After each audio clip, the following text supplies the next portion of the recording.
great day to be alive on this Victory Monday. Kyle, Brust Nortman across ESPN Wisconsin. My name is Ben Brust. Alongside me, looking professional today, is Kyle Wallace. Say some, Kyle. What's happening? What's happening? What's happening to Victory Monday? Indeed, it is. And look at that. The pack is back, baby. It is brought to you by Palermo's Pizza, Wisconsin's hometown pizza with delicious brands like Palermo's, Connie's, Urban Pie, and Screamin' Sicilian. Palermo's has your game day covered. Find Palermo's in your local grocer's freezer. Not only did the green and gold get it done, but the Wisconsin Badgers got it done, and Brad's feeling proud today. I was feeling proud. There's not a lot of moments this season that I've been real proud of my Badgers, so I had to throw on my Wisconsin t-shirt here and celebrate a Victory Monday for the Badgers as well. A little bit late, but hey, we got to victory.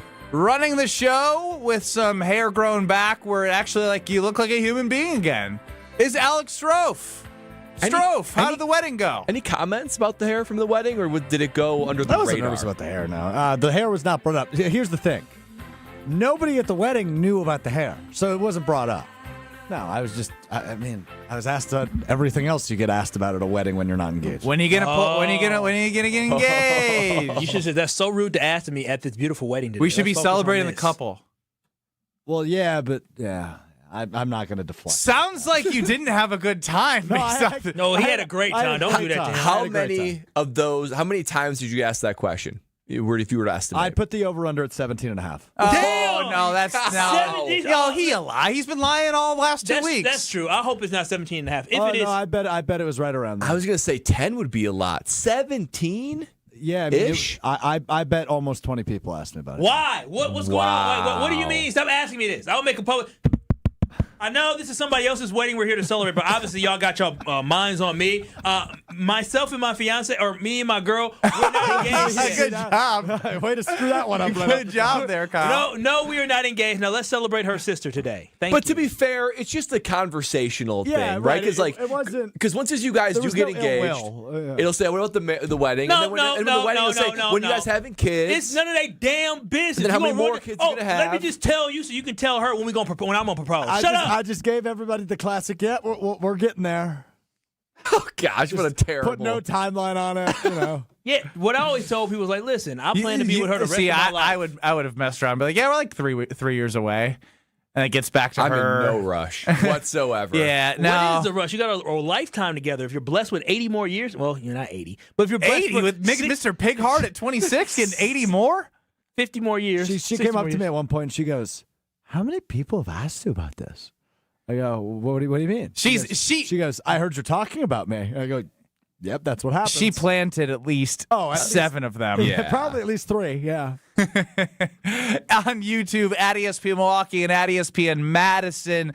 Get us on the Carbless Talk and text line 800-990-3776.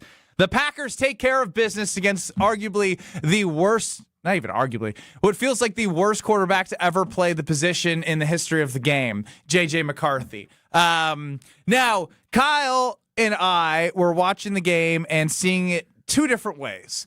Kyle wanted the classic Carbless Talk and text line caller, stomp on the throat, put it to him, not aggressive enough. And I'm thinking to myself, why are you doing this, Kyle? I, Ben Brust, today come to the defense of Matty Mouse LaFleur while you are coming after him for what? Not being aggressive enough? Yeah, I think that conservative play calling was nonsense and garbage at the beginning of the fourth quarter. My biggest issue with Matt LaFleur is that you fully understand that you are going to win this football game, and this team cannot compete with you. So instead of getting here and say, well, let's just find a way to get to a victory, let's put this team away. You did. Let's put a mentality inside of our guys' head that when you have an opportunity to put the freaking foot on somebody's neck, you do that. It's about setting the tone for a mentality. Yes, can we cruise to victory and get away with the victory? Yeah, but also this team is bad. You can do what the hell you want because they can't do anything offensively. So even if you do throw the ball and something happens, then you'll be okay because your defense. Then the score is close. No, the score's not close. You're like closer. You're gonna win. No. The 25-yard line. A field goal versus the 7 points is big difference. It's not. Not when they have to pass the ball with JJ McCarthy, and he couldn't do anything. This was a game where you had the opportunity for your your team to get better and set the tone and let your team know that each and every week when we go out there, we're going to execute and we're going to put points up. That conservative play calling was garbage, right? It was nonsense. I didn't like it. Y'all can sit here and say, oh, well, you just want to get out of the hell with that. The Green Bay Packers still have something to prove. I still want to see Jordan Love. You trust Jordan Love enough where you say, Jordan, go put the ball in the freaking end zone. All right. That's what I wanted. I want that conservative play calling. Happy victory Monday to an angry Kyle Wallace. No, I'm happy, but I'm happy. You said your piece. You said your piece. Now I want to know, because I know this was a mini topic of conversation on Green Bay game night with Tausch and Homer. 800-990-3776 is the Carbless Talk and text line. I, for the life of me, am really irritated by the why aren't we trying to win this game 40 to 10 or 40 to 6 or 4, whatever.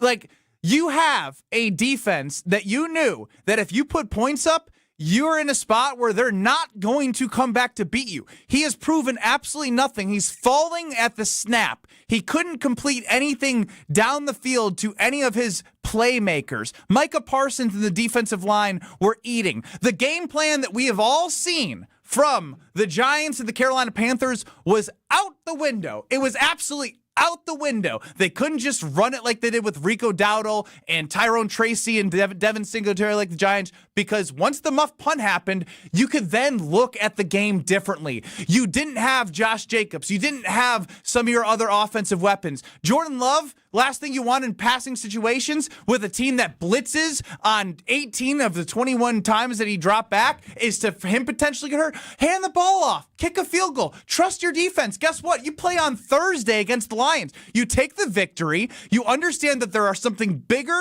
bigger things going on than crushing the Vikings. You already did. I let you go. The next drive, so it just negates everything you just said. They literally threw the ball, so you talking about don't get him hurt. No, you just don't believe and trust in Jordan Love, and clearly Matt LaFleur now you're attacking everyone who doesn't believe in your opinion. No, the classic Kyle. No, did he or did he not just say, oh, keep it safe, they're blitzing him, so don't pass the ball? No, the next drive he literally passed the ball more times, so I'm just saying. It was a conservative passing game. It was conservative, but they threw the ball still, right? You 3rd and 3, you decide to run the football?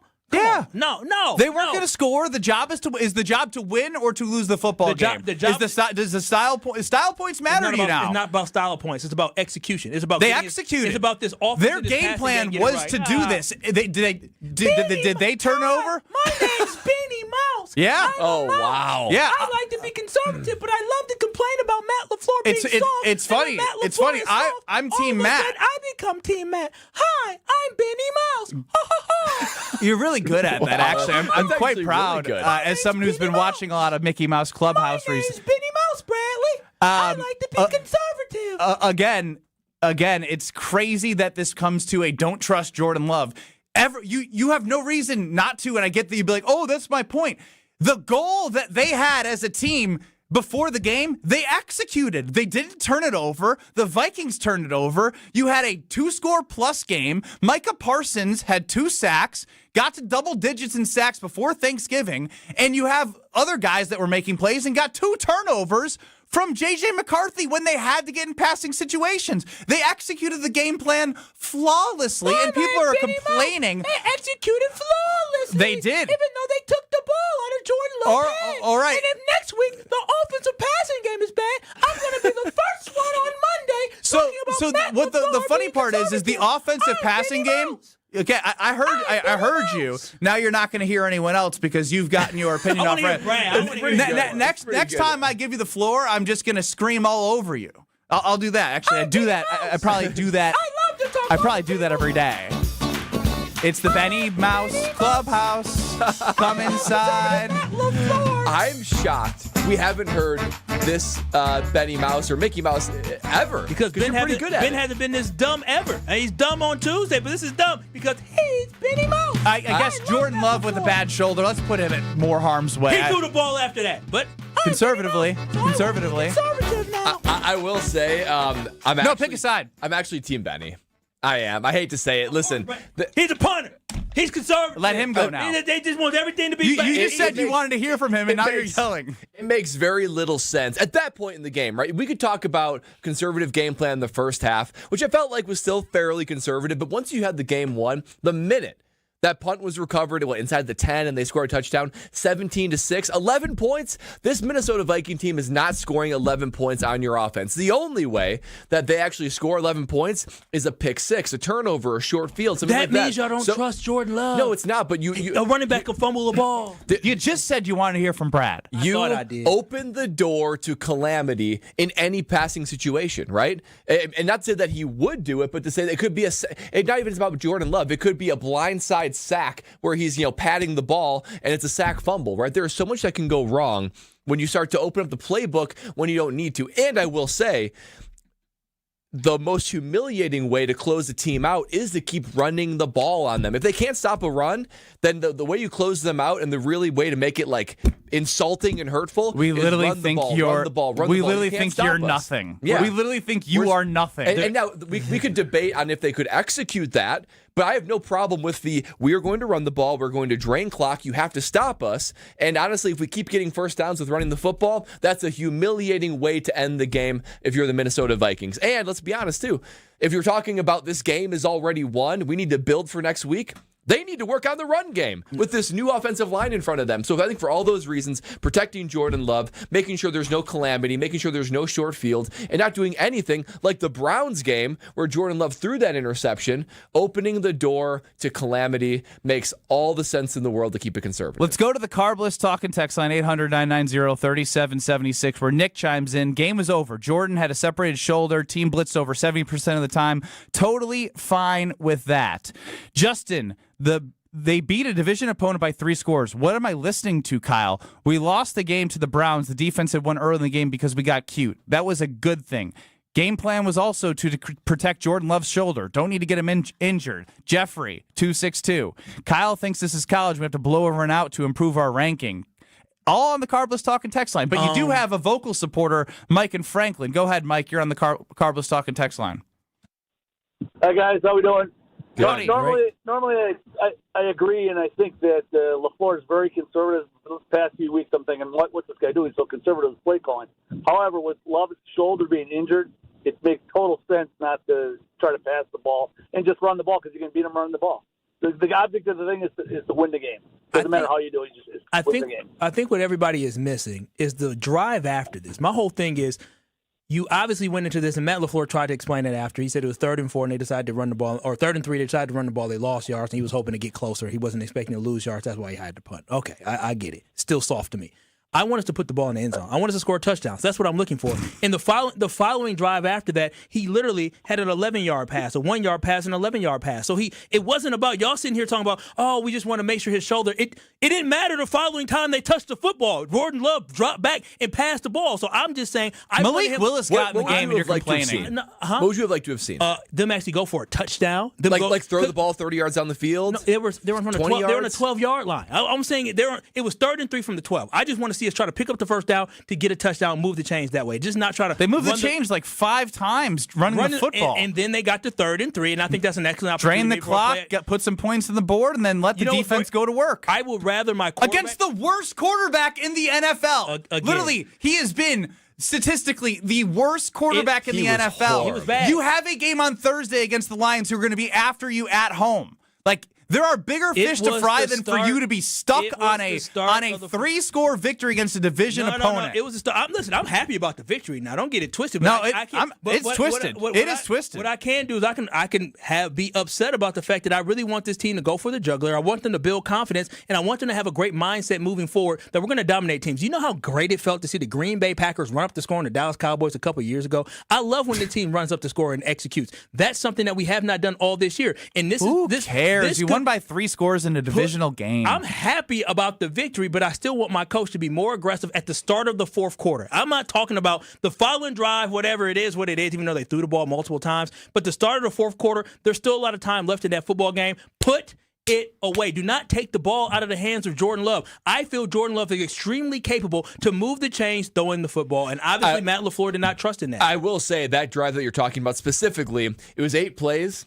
8 runs. I mean, that is a lot of running the football. I mean, they did move the ball, though, 43 yards, and they drained clock on it. And JJ McCarthy did what? Exactly. Nothing. Nothing. You trusted your defense to do so. Don chimes in on the Carbless Talking text line.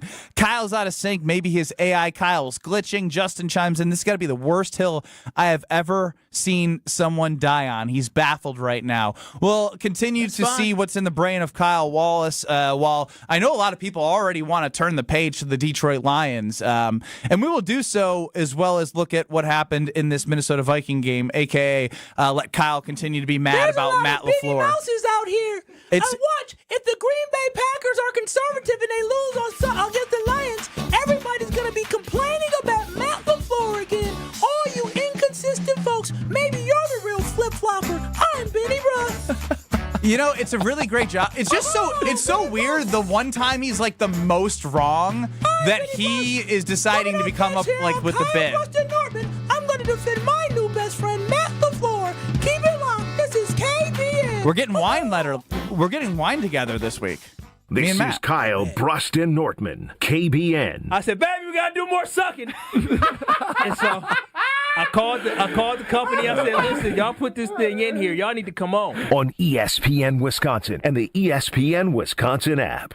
With Wilde and Tausch, you won't miss a play. Maybe one of Jordan Love's best games as a Green Bay Packer. I feel encouraged by what we saw. Presented by Pella Windows and Doors of Wisconsin. Obviously, still a lot of things that need to get better, but from an offensive standpoint, from Jordan Love in particular, I thought had just an absolutely fantastic game. Weekdays from 9 to noon on 94.5 ESPN, ESPN Milwaukee's YouTube channel, and the ESPN Wisconsin app.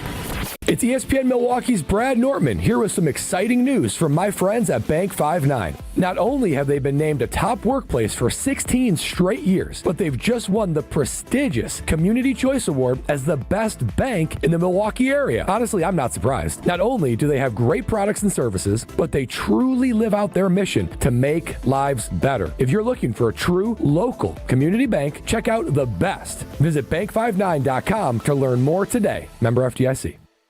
The only thing that tops our selection is your savings discount liquor. Thanksgiving is almost here. What are you bringing to the table? Hi, this is Marie from Discount Liquor. Pairing the right wine with your Thanksgiving dinner can turn your meal into a celebration. But you don't have to be an expert to find the right wine. That's what our knowledgeable staff is here for. With over 8,000 varieties of wine, Discount Liquor can help you choose between a light, fruity Pinot Grigio, a big, luscious Cabernet, or anything in between, all at the lowest prices in town. Visit us today at 51st in Oklahoma and Milwaukee, and on Barstow and Main in downtown Waukesha. Voted best liquor store again! The only thing that tops our selection is your savings discount liquor. Check out all of our weekly specials at discountliquorinc.com. And from our family to yours, have a happy and safe Thanksgiving. Discount liquor. With your Saganiac Planning Marquette recap, I'm Will Summers. The Golden Eagles grinded out an 85-71 win over Central Michigan to get back above 500 on Saturday. Chase Ross led the way with 27 points, 7 assists, and 5 rebounds, while Ben Gold's late three gave Marquette some breathing room. Here's head coach Shaka Smart after the game. We got to be better, with our connectivity when the chips are down. This was a baby step in the right direction. The Golden Eagles will look to take another step forward as they prepare for Oklahoma on Friday. Network Health knows that good health knows no age limit. That's why they offer superior local health plans for individuals of all generations. Whether you're a young professional, a growing family, or enjoying your golden years, plan is designed to meet your unique healthcare needs. For more about Network Health's business, individual, or Medicare Advantage plans, call Eric Pearson, Saganiac Planning, 262-783-6161. Eric, 262-783-6161. Saganiac Planning, a name synonymous with employee benefits and top-notch service. People say buying a home in winter is tough. But fewer buyers means less competition, and motivated sellers can mean better opportunities. This is Tony Wendorf with Tony Wendorf & Associates First Weber. And I'm Lindsay Bendler. When the perfect home appears, our team at Tony Wendorf & Associates helps you move fast, even during the snow. Start your home journey today with our white glove service by simply searching online Tony Wendorf. A real estate team that always leads with faith and gratitude. Tony Wendorf & Associates. Blaine's Farm and Fleet's Black Friday sale starts this Friday at 6 a.m. Now's your chance to save up to 50% or more on Friday-only super deals store-wide while supplies last. Like 60% off 26-piece Rubbermaid food storage sets, just $9.99. Select men's Nunn Bush slip-on shoes, half price. And 40-pound bags of Blaine's brand black oil sunflower seed, just $18.99. Don't miss your chance to save up to 50% or more during Blaine's Farm and Fleet's Black Friday sale starting at 6 a.m. This is Kyle Brust Nortman on ESPN Wisconsin and the ESPN Wisconsin app. It is a Victory Monday brought to you by Callen. From kitchen and bathroom remodels to Infinity by Marvin fiberglass replacement windows, Callen makes your home feel like a win. Request your consultation today at callcallen.com. Ben Brust, who's team Matt LaFleur, I thought he executed a flawless game plan. Kyle Wallace, very upset with Matt LaFleur for not running it up on the Minnesota Vikings. And Brad Nortman, who's team Ben, will continue to hear from you on the Carbless Talkin' text line, 800-990-3776, and on YouTube at ESPN Milwaukee and at ESPN Madison. I'll just read this quickly. And basically, Kyle, how many yards do the Vikings have in the second half? Listen, I think you guys are. -1 yards. Let's go to Jason in Oregon. Jason in Oregon, crazy. The state of Oregon, not Oregon, in Madison area. You are up on the Carbless Talking text line with KBN. Thank you, sir. So I think Kyle has the worst take in the world, and he sounds like a baby with his Minnie Mouse stuff. It's a divisional game, and we play another one in a handful of days. We have the Vikings put away. Why put more film up? Why put anyone at risk for energy? More, you think they haven't hey, No. They haven't done anything all season. So you think Let him talk, damn it. Just because someone doesn't agree with you. I'm sorry, Jason. That was very rude of Kyle. They're going to put more film out there, huh? He's calling all the way from Oregon, and anyone who disagrees with you, put more you're going to be rude to. Your poor fiance. No, more film. Yes, they're more film because they're through three plays. And again, you get fixated on one thing of an overall point, and it becomes like the grand all be all. Then again, Kevin in Sheboygan. Kyle is so wrong, needs to be banned the rest of the week without pay. No, this is the problem. Y'all acting soft right Chris chimes in the 608. Wow, Kyle's not letting this go and is now getting even more defensive 16 minutes of the show.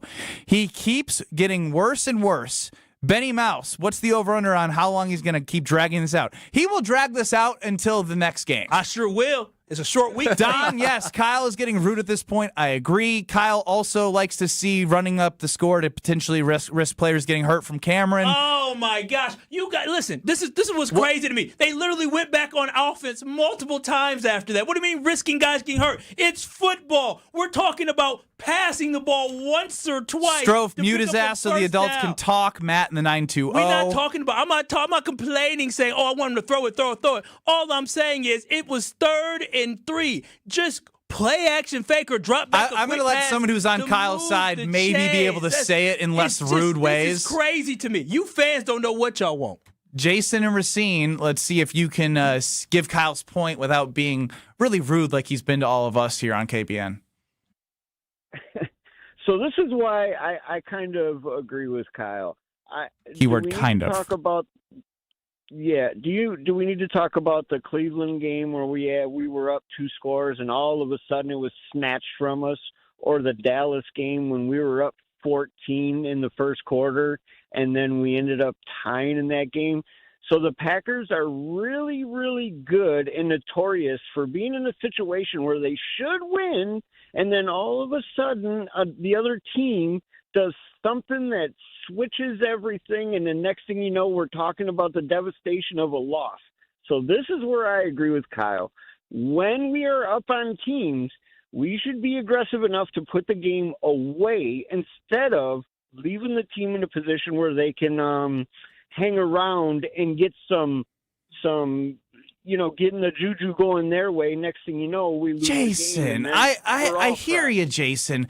But JJ McCarthy was on the other side. I could hear you out if it was a different scenario. But Matt LaFleur coached the game that was in front of him. What was in front of him was an opportunity to run clock and then take 3 points. He didn't run. And then, he didn't run a lot of clock. It was 3rd and 3. Did they get points? And how many points? How many points in yards did the Vikings have in the second half? So how many points in yards did the Vikings have in the second half? So if they throw the ball on 3rd down, do you think they pick it up? It doesn't. Oh no, Jordan Love maybe, but it doesn't matter if they did or didn't. But that's the whole. It didn't matter if they did or didn't because he has a defense that he trusted in, and for all the time. So then the points didn't matter either then because they weren't going to score or move the ball. I'm just saying, let's be a little bit more aggressive. Let's think about putting a mentality in this football team. One thing that we have all criticized Matt LaFleur for, and this football team is for being soft, for being inconsistent, not finishing out football games. And they finished this one out perfectly. There's a difference. They scored 6 points.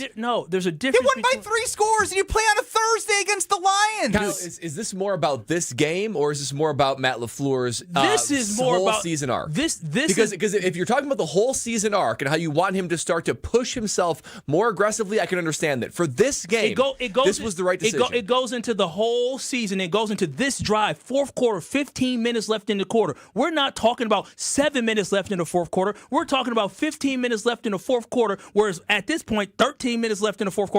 I'm asking for a pass play on 3rd and 4. That isn't. That's not the worst thing because a pass play, you may have a higher percentage to potentially pick up the ball, pick up the first down using the arm of Jordan Love. I'm saying you put the game away with a touchdown, you set the tone, and you have a mentality. It has nothing to do with the play call in the entire game. It has everything to do with the conservative Jacob in the Carbless talking text line. Kyle is so wrong. It's embarrassing. Justin, I caught this too. I thought it was funny that the callers referenced the Browns game because they lost that game because the ball was in harm's way.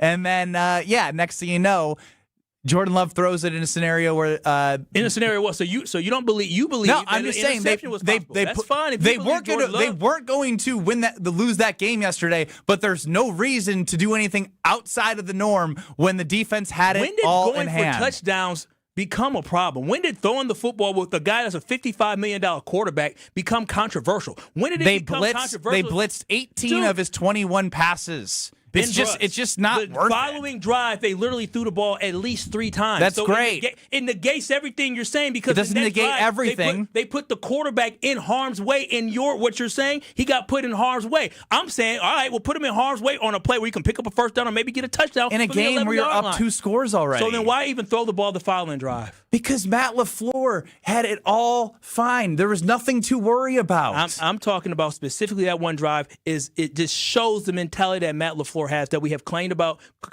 about consistently this season. I want this football team to elevate. I want this football team to literally pummel teams when they have an opportunity, but they haven't done that all year. This was a dominant performance by that defense. I think you need to find a new team. Doesn't sound like you believe in your coach. It's really sad. I didn't think I'd see the day where I'd be. I believe in this football team. Do you believe in Matt? I'm extremely satisfied. Do you believe in Matt? I believe in Matt LaFleur. I'm a Matt LaFleur supporter. I support Matt LaFleur. Sounds like it. I just said in this sense, I wish Matt LaFleur would have went for it, but he explained that on 3rd and 4, he was hoping it was 4 down territory in his mind. When they lost a yard, that's when he said, "Okay, well that kind of messes up what I wanted to do." I said, "Fair enough," but mentality-wise, I would have hoped that we would have just. Kyle's the type of guy that would be mad about something even when the team wins when there's nothing to be mad about. Well, Exhibit A. Bradley, anything to add after Kyle's putting such a high standard on this victory of 3 scores against a divisional opponent before they have to go 3 days and then play not a night Thursday night game, but an early noon Thursday night game against an opponent that's better than the Vikings? I would add that if you want Matt LaFleur to get more aggressive in totality, I'm there with you, Kyle, because, I mean, just the first half game plan, Jordan Love's only thrown the ball 20 times, but you're rushing Emanuel Wilson 28. It feels like conservative in general, but that is what this game called for, especially at the end of the game. I don't want Jordan Love getting injured. I don't want any crazy mishap to happen. You're already in scoring territory. This opposing offense is not moving the ball on you whatsoever. Micah Parsons and the crew is making sure of that. So to me... So you trust Emanuel Wilson not to fumble more than you trust Jordan Love not to throw an interception? It's not even about interception. It's about the blitzes that they put on him. It could be a blindside sack. It could be a strip sack. It could be so much more than that. It could be a Jordan Love injury that would basically take the whole season and say, okay, any chance the Super Bowl is now gone. So I think that you have the game won. I personally had no doubt the game was won at that time. Me too. Right? Run or pass, I had no doubt. So what's the game? So why do something Throw crazy? the damn football into the end zone. That's what I want. I want a touchdown. I want to keep. You're a spoiled ass rotten fan. I'm not a spoiled rotten fan. I just know the mentality Matt LaFleur and a lot of times has where, okay, we're going to take. You asked them to play complimentary football. Just like in overtime against the Dallas Cowboys, when we're upset that the Green Bay Packers seemed to all of a sudden they took the foot off the gas Two pedal. completely different scenarios. Well, no, but it's two completely different scenarios. He played conservative, and we ended up tying because he didn't go for the win. In this one, I'm saying just go for putting the team in a position. For what? Scoring a touchdown. Put him in a position to win. They already had the game won. Was the game over? You yourself in pre-show said when they muffed the punt, the game was over. Was it not? If he would have, it was over. If Brandon McManus misses the field goal, the game is still over. I'm saying put teams away. This is an opportunity for you to have a game plan, execute a pass play, move the chain. This was their game plan, and they executed according to Matt LaFleur and Jordan Love. There's times to be aggressive, and there's times to be smart. This was a time of being smart. Jordan Love says the Packers defense was so dominant Conservative, today. The offense discussed on the sideline how avoiding mistakes would be enough to win. Emphasis on was playing clean more than explosive. A right approach from the Green Bay Packers. Did he say anything about running the football? No, he said playing clean and being a cautious approach. That was the right one. So passing the football can't be cautious when you just check down or dump down? No, that can't be cautious? I didn't hear him say, we should run the football. He said cautious approach. I don't think Jordan Love touching the football is a cautious approach. Kyle doesn't believe in Jordan Love or Matt LaFleur. It's a sad day. You just misquoted Jordan Love. There, he never said anything about running the football. He said protecting the football. I think the actions of what happened on the field speak louder than whatever you're saying you to all of us. You can try to take Jordan Love and make him into whatever you want, but at the end of the day, he didn't say running the football. No, they literally said we're going to try and do our best to limit mistakes. And even if they passed 3 times in the drive that you were talking about after they ran 8 straight times, it wasn't like they were pass plays running over us. So like, Dude, too much time. They're developing too long of a play. You do realize you wanted them to develop a long play where they're throwing it 15 yards over the middle field for no damn reason. That's a lie because they're on the 12-yard line. So that's what I'm saying. It was 11. They completed 2 11-yard passes. Granted, it was more space. And all they had to get was 11 yards to score a touchdown from where they ended up kicking that field goal from. Which the red zone shrinks the field last time I watched football. But you can pick up 3. You can still pick up 3 It shrinks the field, though. So I don't know. I don't know. If you're not up 2 scores already, I think you have a better argument, Kyle. If you're up like 3 points, where it's like a field goal kind of helps you, kind of doesn't, but a touchdown really helps with the game away, I think it makes a whole lot of sense. You're already up 2 scores. Brent from Buck and Honeys is really sad with Kyle. We were happy to have Victory Monday. He's taking the victory happiness away from me. I'm happy about the victory. Don't get it twisted. Now Kyle is saying love is wrong too. Take a lap, buddy. The cold Milwaukee air might help you out. We'll continue on with Kyle Brust Nortman. Ben, don't you put me against Jordan Love now. I love you for Jordan Love. You stick with people can listen back to the first 30 minits and make their opinions about whatever they wish. I am just here to present the voices of KBN Nation. Go, baby. And now he's backpedaling as he always does into the Lake Michigan waters. More next. But first, Brad. Go, Pack, go! Tell us about your friends. Oh, something everybody can agree on is an ice-cold carbless, man, especially as you're gearing up for Thanksgiving week. You might be hosting or you might be going to a place. Either way, you got to have carbless there. Carbless is going to make your Thanksgiving celebration that much better. Because let's be honest, nobody has time to mix up the cocktails and do all that. Honestly, they don't taste as good as carbless anyway. You want to be the life of your Thanksgiving, the life of your party, the life of your friends or family, then you got to have it with the carbless. Because when we're watching the green and gold on Thursday, you got to have it with the carbless in your hands. No carbs, no sugar, no gluten, just 100 calories and the absolutely perfect amount of carbonation. And there's flavors for everybody. So it doesn't matter if there's 5 people or 50 people at your Thanksgiving, there is a flavor that everybody can enjoy. All the margaritas, all the fruit flavors, and oh boy, all the classic cocktails. Classic cocktails feels like Thanksgiving, doesn't it? There is a flavor for everybody. I know I love them all, so I'm going to be enjoying them like crazy. Find your bliss with Carbless. During the break, I'm going to find out what happened to Kyle this weekend to make us lose his mind. We'll figure that out and get back to you next. This is Kyle Brust Nortman. So in my short time here, I've come to learn about these things I call them Strofe days, where he's doing something for himself, and then he just wipes his calendar, regardless of how it may affect other people. On ESPN Wisconsin and the ESPN Wisconsin app. This is Matt Meitner, owner of Sit Means Sit Dog Training. Do you find yourself talking to your dog but feel like she's not listening to you? Bella, sit! Are you constantly repeating yourself but she's not following your directions? Sit! Sit! Frustrating, isn't it? At Sit Means Sit Dog Training, we want to help you have a happy, confident, and obedient dog, and we also want to make the training process an enjoyable and worthwhile experience. Contact Sit Means Sit today to schedule a free consultation so we can create a customized training program so you are able to have the dog you want and deserve. Sit Means Sit Dog Training. Sorry, we don't train husbands, wives, or kids. This holiday season, celebrate where Milwaukee comes together. 3rd Street Market Hall. Whether you're planning a private party, a semi-private gathering, or a festive social night out, we've got the space, the flavor, and the fun to make it unforgettable. With incredible local food vendors, craft cocktails, and built-in entertainment like shuffleboard, games, and more, your group will have a holiday party they'll talk about all year long. Visit thirdstreetmarkethall.com for more information on booking your event. St. Nick meets St. Kate. The holidays are in full swing at St. Kate the Arts Hotel, where every celebration shines a little brighter. Browse unique gifts at the holiday marketplace, gather for unforgettable Christmas Eve and Christmas Day dining, and of course, don't miss Brunch with Santa, a family favorite filled with joy, treats, and holiday magic. Celebrate the season at St. Kate the Arts Hotel. Visit stkatearts.com/holidays for all the details.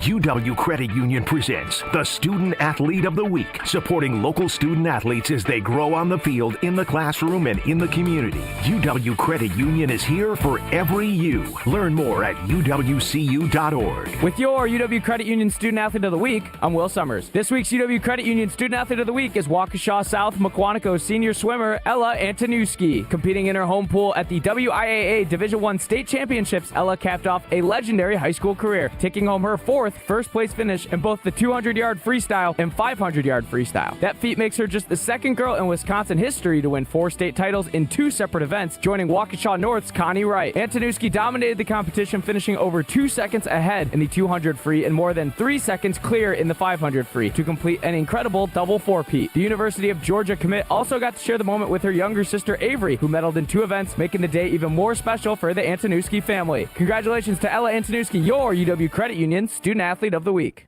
Tito's Handmade Vodka is America's favorite vodka for a reason.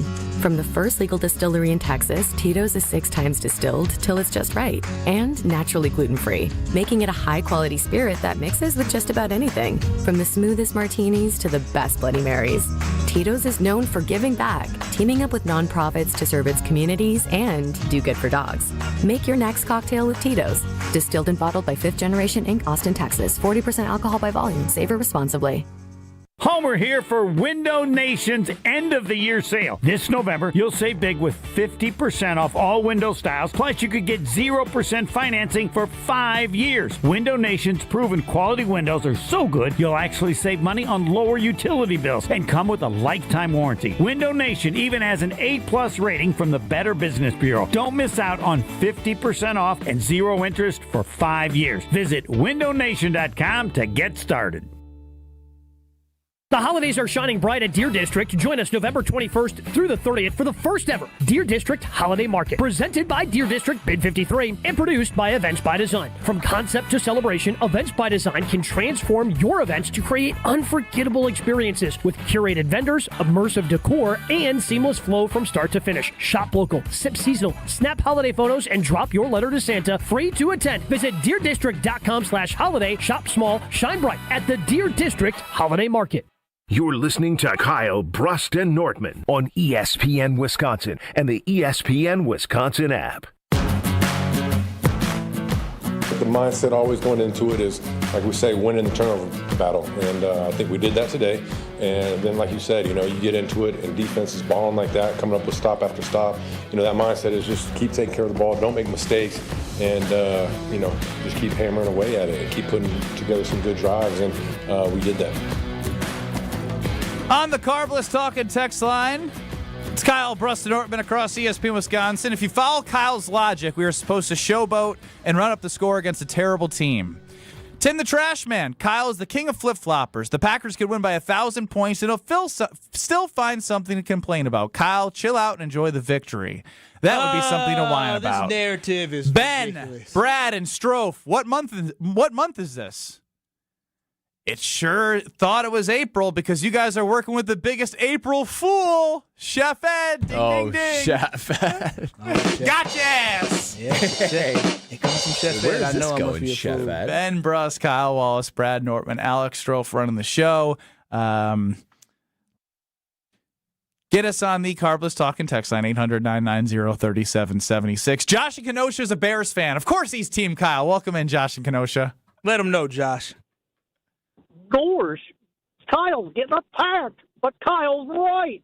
You put bad teams away. You don't let them hang around. Don't make a two-score game a two-score game. That makes no sense, Matty. Let's kill them all and end their season. And yeah, I agree 100% with Kyle. Especially when you struggle in the red zone, you gotta run it up. You gotta work on those things. 'Cause when you play good teams, you're not going to get away with it. I didn't see the Rams let up last night when they were up 28-3.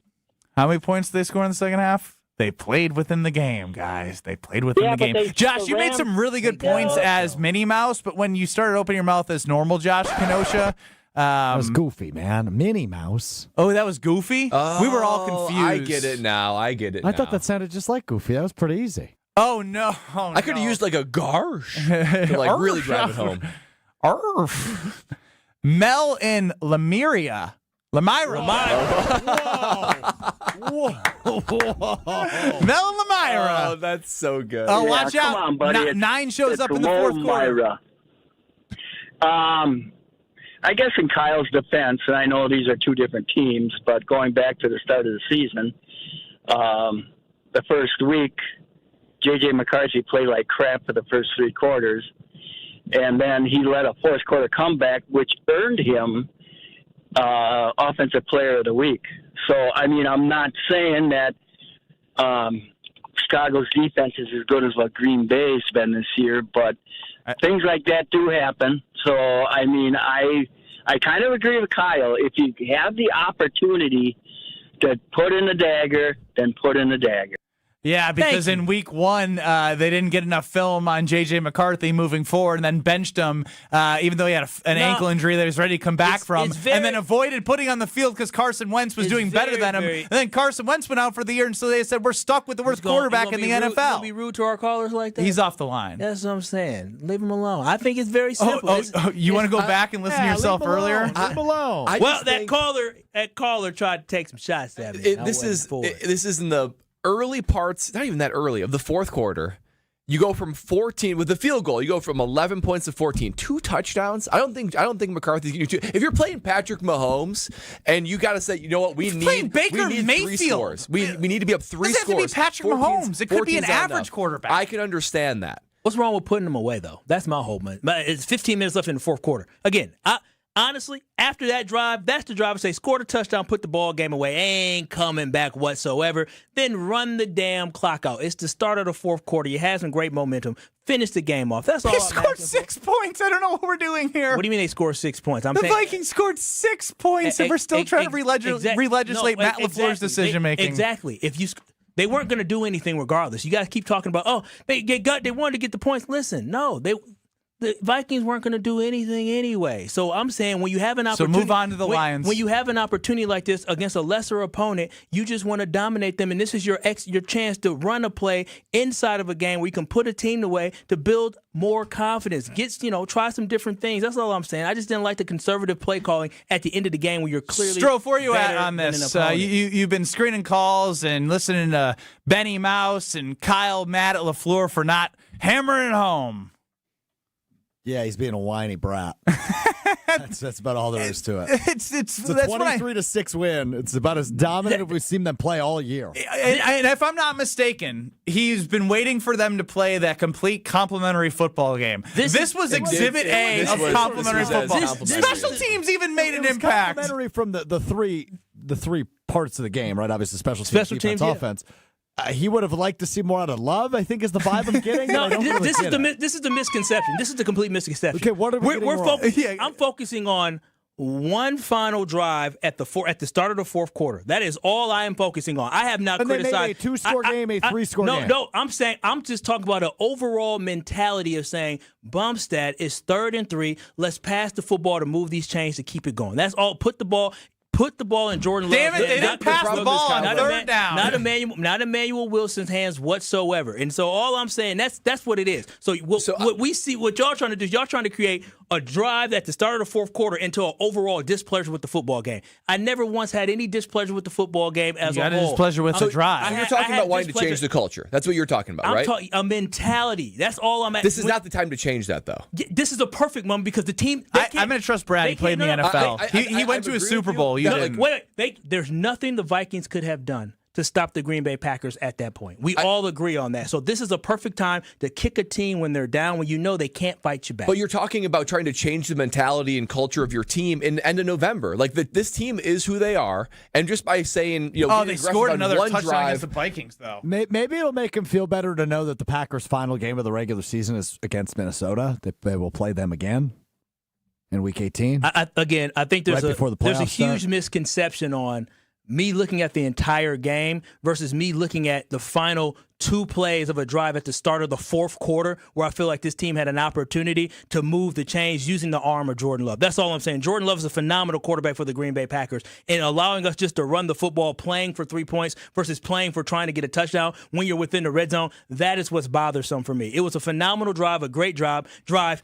Finish it off with Jordan Love putting the ball in the end zone. That is the only thing that I'm saying for this. That's the thing I want to see is put the ball in Jordan Love's hand at that 3rd and 3 call. And again, no thanks. Don't care about it. I mean that's what Matt LaFleur. 99% of people also feel that way. That's great. That's fantastic. But that's the mentality that I want this football team to have because I want them to put these games away. And again, I just look at it. You look at the next time they got the football, they threw the ball after that. So obviously, Matt LaFleur just felt on that drive. He wanted to get the 3 points, and then after that, he was going to see where things took him. Ricardo in Canada, you're on the Carbless Talking text line. Happy Victory Monday to you. I'm sure you're excited, unlike Kyle. I'm always excited. Kyle's out to lunch today. The whole notion of going up for the jugular. Listen, our pass rush was fierce. We were playing a tough game, knowing that we got another game in 4 days, boys. We're traveling 4 days. No point of getting out there, risking injury. Just keep running it. We knew the Vikings. We did what needed to get done. We didn't have to put Jordan Love at risk. His shoulder was still banged up by the way he's handing off the ball. No time to get crazy, to get excited. Just run out the clock. Just choke them. It's like an MMA fight. We're wrestlers. We just ground and pound them. They couldn't do nothing about it. It wasn't pretty, but it got the job done. If we do this another 4 or 5 times, we'll win the NFC North. All right? South points don't count. Look at the Bucs yesterday. They brought out Baker Mayfield with one shoulder, try to Hail Mary, and Buddy threw out his shoulder like crazy. Like, come on. You got to protect your quarterback. He wasn't 100%. Give him a few extra days to rest. Let's go. We won. Come on now. Get excited. Enough of this nonsense. Attaboy, Ricardo. Adam in Madison. The Adam in Madison, I guess. We'll go to you next on the Carbless Talking text line. First off, I need to see that version of our defense every week. Powerful. Second off, my biggest disagreement with Kyle is all of the injuries. If we had Jaden Reed, Tucker Kraft, Josh Jacobs, by all means, put the pedal to the metal, get it in the end. But against the Vikings, who blitz more than anybody, I think they did it the right way. Your defense is playing lights out like that. Just run the ball, burn as much clock as you can, get out of there, get ready for Detroit. And a lot of that, I guess, I know they did pass after the drive that you were upset about, but in the drive that they didn't pass that you were upset about. I rolled my eyes to the high heavens. Oh, go figure. It's crazy to me. Let's protect Jordan Love. Let's just get out of there. But then let's send Jordan Love out there to throw the ball 3 more times and put him at risk because of the shoulder. Even though, what are we talking about? Y'all acting like they didn't throw the ball after this. What are we talking about?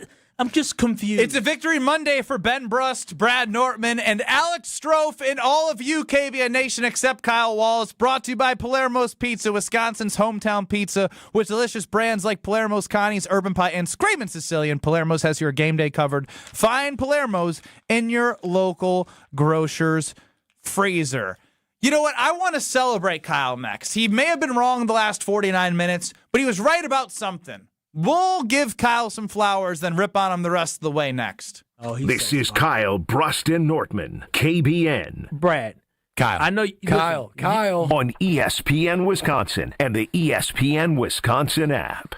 On this show, it's always football season. You won a road game after losing 2 games in kind of gut-wrenching fashion. Wilde and Tausch, presented by Pella Windows and Doors of Wisconsin. Yesterday was one of those games where bad teams and teams that aren't doing anything lose. They found a way to win, and I think that's something to build off of going into what Bill Belichick and everybody used to always say, that the season really starts on Thanksgiving. Weekdays from 9 to noon on 94.5 ESPN, ESPN Milwaukee's YouTube channel, and the ESPN Wisconsin app. Let's get the latest from Lambeau. This is your green and gold fix on 94.5 ESPN. Brought to you by Tri-City National Bank. Tri-City National Bank offers a full suite of personal and business banking products at more than 25 convenient locations. Open your account today at the community bank that's Milwaukee's best bank. Learn more at tcnb.com. The Packers snapped a 2-game losing streak at home as they took down the Vikings 24-10 to kick off a crucial 3-game stretch against NFC North rivals. Green Bay's defense dominated, sacking rookie quarterback JJ McCarthy 5 times and holding Minnesota to just 145 total yards. Here's head coach Matt LaFleur after the game. Told them you can enjoy it for a couple hours, but really today's Wednesday in our world, so that it's a quick turnaround. So guys got to try to get their bodies back. We'll get together as a team tomorrow, and we're off and on to Detroit. It'll be a short week for the Green and Gold as they'll head to Detroit to take on the Lions for Thanksgiving. This has been your Green and Gold fix on 94.5 ESPN. Brought to you by Tri-City National Bank, your hometown bank. Family's bigger? Out of space? We can help you find a new place. Just make Tri-City your first call. We're here to help, loan large or small. Tri-City National Bank, equal housing lender, NMLS 433891. Steinhaffel's biggest Black Friday sale is happening now. Save 10% store-wide and get $50 instant cash back for every $4.99 you spend. Plus, get a $200 MasterCard rewards card when you use your Steinhaffel's credit card. And get amazing doorbusters like recliners at $229 and sofas just $299. Plus, buy a premium mattress and get free premier delivery on everything. Shop in-store or online at steinhaffels.com. When winter hits Wisconsin hard, Safe Plow hits back. Founded by 2 locals who know winter inside and out, Safe Plow delivers no-tolerance snow removal, meaning they're on it before, during, and after every storm for hospitals, retail centers, and all businesses that can't afford downtime. From small driveways to massive parking lots, Safe Plow's dedicated team keeps your property clear, safe, and accessible, prioritizing handicap ramps and disabled parking every time. At Safe Plow, they handle the blizzard, you handle your business. Serving Madison, Milwaukee, and all of southeastern Wisconsin. Book now at safeplow.com. This season, give gifts that are always a win. Island Resort and Casino gift cards, gaming and dining, poolside fun and overnight stays. Gift cards unlock endless island adventures, like championship golf rounds on Sweetgrass and Sage Run, a blissful escape to the Drift Spa, and an unforgettable evening in the Island Showroom. To buy Island Resort and Casino gift cards, stop by the Island Club or call 877-ISL-SHOW now. This season, the Bucks are going for it all. A game winner for the Greek Freak. Go inside the team's pursuit of a championship on Locked In, the new season of the Behind the Bucks podcast, narrated by Bucks legend Marcus Johnson. Hear from the team stars on why they think they can make history. It's all on Behind the Bucks on the Bucks Plus audio network. Behind the Bucks is presented by Gallagher, your trusted insurance broker and HR and benefits consultant. Available now on bucks.com/plus, the Bucks app, the new ESPN Wisconsin app, and wherever you get podcasts. Harley-Davidson is an iconic Milwaukee brand, recognized worldwide for its innovation and strength. For many years, Harley-Davidson has partnered with Junior Achievement to prepare the future workforce of our community. Together, we're ensuring young people discover the career path that's right for them. To learn more, visit wisconsin.ja.org. You're listening to Kyle, Brust, and Nortman on ESPN Wisconsin and the ESPN Wisconsin app.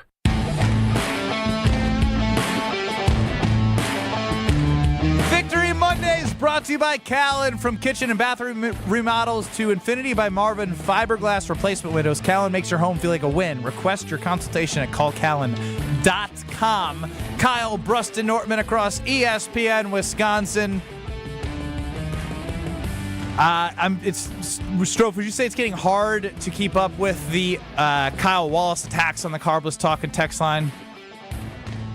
I would say that's fair. There's a couple agreements scattered in there. Not very many. 800-990-3776. Keep the reaction coming. Call in, text in. It's the Carbless Talking Text Line. We're on YouTube at ESPN Milwaukee and at ESPN Madison. And on Friday, we did our Green Bay props and preview. And I did want to give Kyle some flowers. I don't need no flowers. All right, fine. We won't do it then. No, go ahead. Just play it. Let everybody know. Who was the most correct last week, Strofe, in their dog of the game prediction? I think Emanuel Wilson's going to be the dog of the day. Simply because peep this. Simply because can we start from the top? This is a good pass defense. You're going to key in on who? Sloan. Somebody said, "Wow." Wait a minute. Play it again. I think Emanuel Wilson's going to be the dog of the day. Simply because Strofe, why'd you say wow? Simply because of the fact that this is a good pass defense. So you're going to key in on who? Slowing down Jordan Love. And when you're focused on the passing game, what opens up? The running game. So I think Emanuel Wilson will be able to take advantage of that. And I see Emanuel Wilson going for over 80 yards and going to have a touchdown. You undersold him, too. Yeah, it's actually not 2 touchdowns. We actually shouldn't have given him credit for this. He had over 100 total yards, 2 touchdowns. Actually, you don't deserve that one. Well, as I told y'all, Benny Believer over here, or Benny Miles, didn't believe Emanuel Wilson will have a great game. And just like I told y'all, listen, it's obvious. They were going to give him the football this game. Why? It's because we knew that the defense was going to key in on Jordan Love, which opened up the running game for Emanuel Wilson. He's been running extremely hard throughout this season, so I felt confident. Ben in Whitewater must have went to school with Kyle at Whitewater. Pound He's the Team rock. Kyle on the Carbless Talking Text Line. Pound the rock. A.k.a. the wrong side of history. I swear to you that Kyle and I have never met. But I'm really sorry. It's very strong. Why is that? Why do you swear like that you've never met him? You don't want to? Oh, we've never crossed. I think I'm not a setup for him. I just think you guys are missing the boat. If you can beat the Bears that are hobbling to the win by winning against these lame teams and think that's good enough, I don't. As a Packer fan, I want to see Jordan Love, like Favre, like Rodgers, be able to throw that ball deep and show people we're not just going to beat you, we're going to beat you. And I haven't seen that out of this team yet. I don't want them just to win the division. They're not Super Bowl ready right now. They're nowhere close. And if we don't have our regulars in, then the backups have to become just as good. Otherwise, it's just another season where they may get in a playoff game and we'll walk away going, yeah, but they didn't get to the Super Bowl. Because you show that strength, like Kyle said. Hammer the Vikings. So the Lions are a little scared on Thursday. I don't think they're scared of us.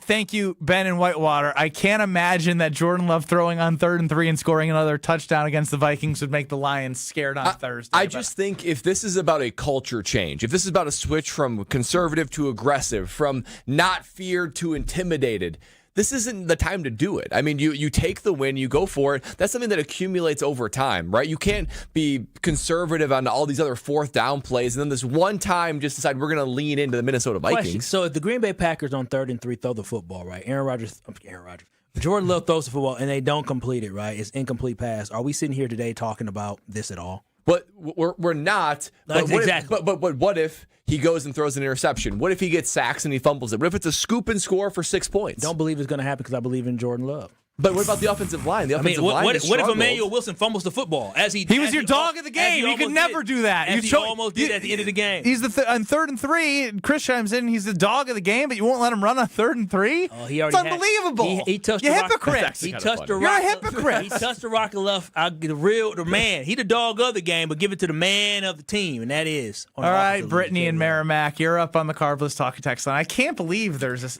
vocal majority that want to protect Kyle's No, Brittany, go ahead, Queen.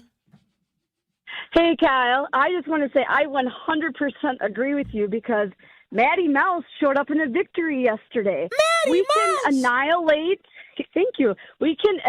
the Vikings, a rival opponent. Why not just put your foot on their necks and squeeze and give some kind of fear of God that that Matt LaFleur has never had to the rest of the thing. But no, Matt LaFleur, he's the guy that wants to get everyone's permission to date the hot girl because he's a nice guy. Mm-hmm. Why not just be a Dan Campbell and just run it down? Yeah, Dan Campbell ain't asking daddy to date the daughter. He's taking daughter. Brittany. But that's the thing. Now we're asking someone to be someone that they're not. Brittany was cooking, boy. I like this. 800-990-3776. Call in to support Kyle Wallace. What is this, a campaign speech? Because you know you need it? I mean, Dan. You're losing the midterms right now. Dan and Brittany know what it is, man. She said it. She gave you a good visual. She said said, take your hands, put it around the neck of the Minnesota Vikings like it's Bart Simpson, and choke them out and finish them off. That's what she wanted you to do. Lane chimes in. I don't know if you guys do random drug tests, but you might need to consider it because of Kyle's take. Somebody might be calling in to support Kyle Strofe, but if they are, we need to hear it. 800-990.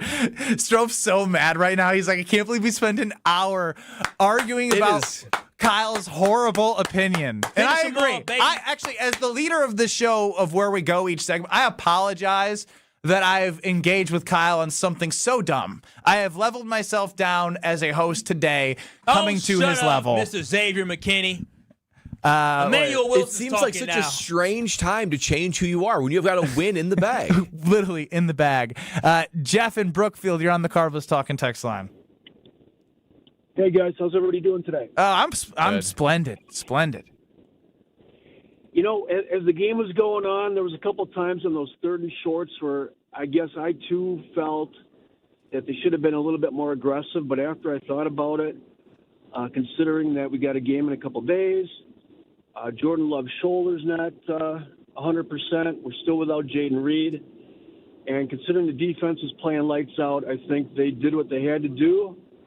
They got the win and get the heck out of there and get ready for Detroit. So, but I agree. They're not going to beat if you're going to have to beat Detroit, the Rams, Philly in the playoffs, they're going to have to be more aggressive. So maybe this is what it comes down to, right? Because we all agree it was a conservative game plan and a conservative call in that moment. Do we trust Matt LaFleur to be able to say, I'm purposely going conservative here and I'm purposely going aggressive here? If that's a great question.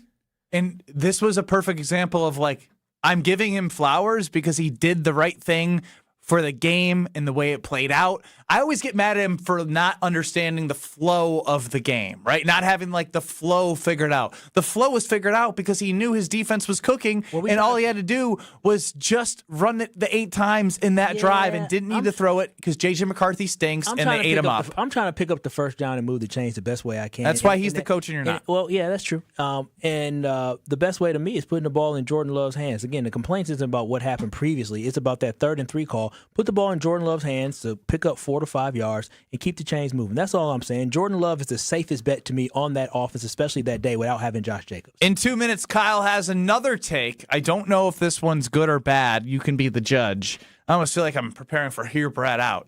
Kyle's take in 2 minutes next. Your path to a degree should fit your life, not the other way around. At Lakeland University, you can personalize every part of your college experience. With a main campus in Sheboygan, evening classes across the state, and flexible online options, you choose how and when you learn. Just graduated high school, changing careers, juggling work and life, they've got options for you. You can even earn credit for experience you already have, or for the work you're doing now, saving time and money. Start customizing your future today at lakeland.edu/ESPN. Lakeland University. Experience it your way. With your Saganiac Planning Marquette recap, I'm Will Summers. The Golden Eagles grinded out an 85-71 win over Central Michigan to get back above 500 on Saturday. Chase Ross led the way with 27 points, 7 assists, and 5 rebounds, while Ben Gold's late 3 gave Marquette some breathing room. Here's head coach Shaka Smart after the game. We got to be better, with our connectivity when the chips are down. This was a baby step in the right direction. The Golden Eagles will look to take another step forward as they prepare for Oklahoma on Friday. Medicare can be confusing. It can be a lot to consider when you just want medical and financial security. WPS Medicare Supplement Insurance keeps it simple. You have the freedom to see any doctor in the U.S. who accepts Medicare. Planning on moving? Your plan moves with you. Can't get much simpler than that. Call Saganiac Planning, 262-783-6161. WPS Medicare Supplement Insurance. The intent of this advertisement is solicitation of insurance. Contact may be made by the insurer or a licensed agent. Neither Wisconsin Physician Service Insurance Corporation nor its agents or products are connected with the federal Medicare program. Strong mind, strong body, and strong communities. That is what you need to know about the Princeton Club, and that is what you can achieve at the Princeton Club of New Berlin. When you walk in there, you will feel completely motivated to better yourself just like everyone else is doing. I've done personal training. They have saunas. They have workout classes. They have basketball courts. They have indoor-outdoor swimming pools. It all starts with a tour. Check it out. You're going to fall in love. Free childcare with the membership, open 24/7. Check out the Princeton Club of New Berlin. Get your tour and take that small step to a bigger journey for a better tomorrow. That's at theprincetonclub.net. You're listening to 94.5 ESPN, WKTI and WKTI HD Milwaukee, a Good Karma Brands radio station. Broadcasting live from the Gruber Law Office's One Call That's All studio at the Avenue in downtown Milwaukee. This is Kyle Brust Nortman, KBN on ESPN Wisconsin.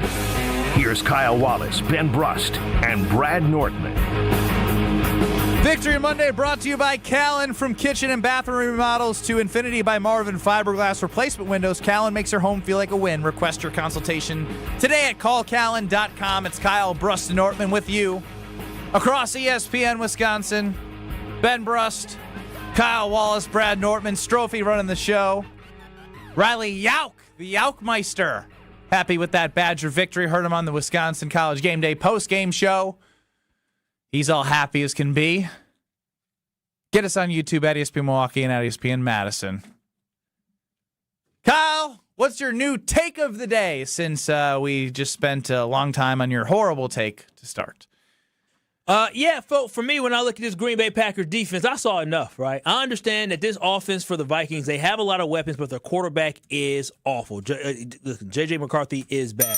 But what the Green Bay Packers were able to do to JJ McCarthy is they made him not even look like an NFL quarterback. I've seen JJ McCarthy allow for this team to lead this Vikings team down the field to take the lead against the Bears. I've seen them compete against the Ravens. I've seen them beat the Detroit Lions that we're facing this week. So I understand he isn't the best quarterback, but JJ McCarthy has been below average, but the Green Bay Packers made him look like he did. Not below average. He's been the worst quarterback in the NFL. He's been bad. He's been bad, but he's been able. But again, they won. They were able to win football games with him. They were able to take the lead late in the fourth quarter with him. What the Green Bay Packers defense did yesterday, they made him look like he was a high school football quarterback. The Green Bay Packers defense harassed him. They made him feel ghost. They made him feel pressure. It was just a masterpiece done by the Green Bay Packers. Where do you guys realize there was a point yesterday where the Green Bay Packers at corner had a 7th-round pick in Carrington Valentine from a couple years ago, and then a guy named Kamal Hadden that played in there. And what was his name? Kamal Hadden.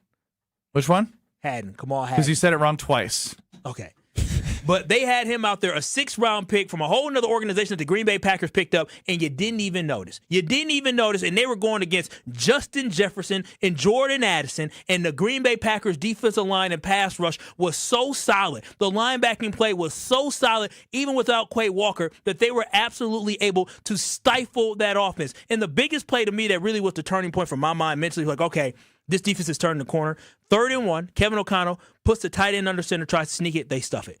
4th and 1, they run the ball, the Green Bay Packers stuff them. They had 2 opportunities to get 1 yard, and your defense imposed your will on them. That is what elite defenses do. They get sacks, they force turnovers, and they made some big plays yesterday, and then they stop teams from doing what they want to do, especially when it comes to 1 yard. 1 yard in the NFL, it ain't easy to get 1 yard, but we see all the time, Brad, Ben, y'all see a QB sneak can get you 1 yard so easily. Nope, the Green Bay Packers stuffed it not once, but they stuffed them twice. To me, that shows me that this Green Bay Packers defense that's top 10 in overall sacks, is top 10 in yards allowed, that this defense is an elite defense that we are witnessing. So the Green Bay Packers offense better make sure that they're hitting on all cylinders, because you got yourself an elite defense that can get you to a championship. Well, we might be splitting hairs here a little bit, but I don't think you can crown elite after the Vikings, right? That's my only pushback. I think this team is very good. I'm not sure they're elite.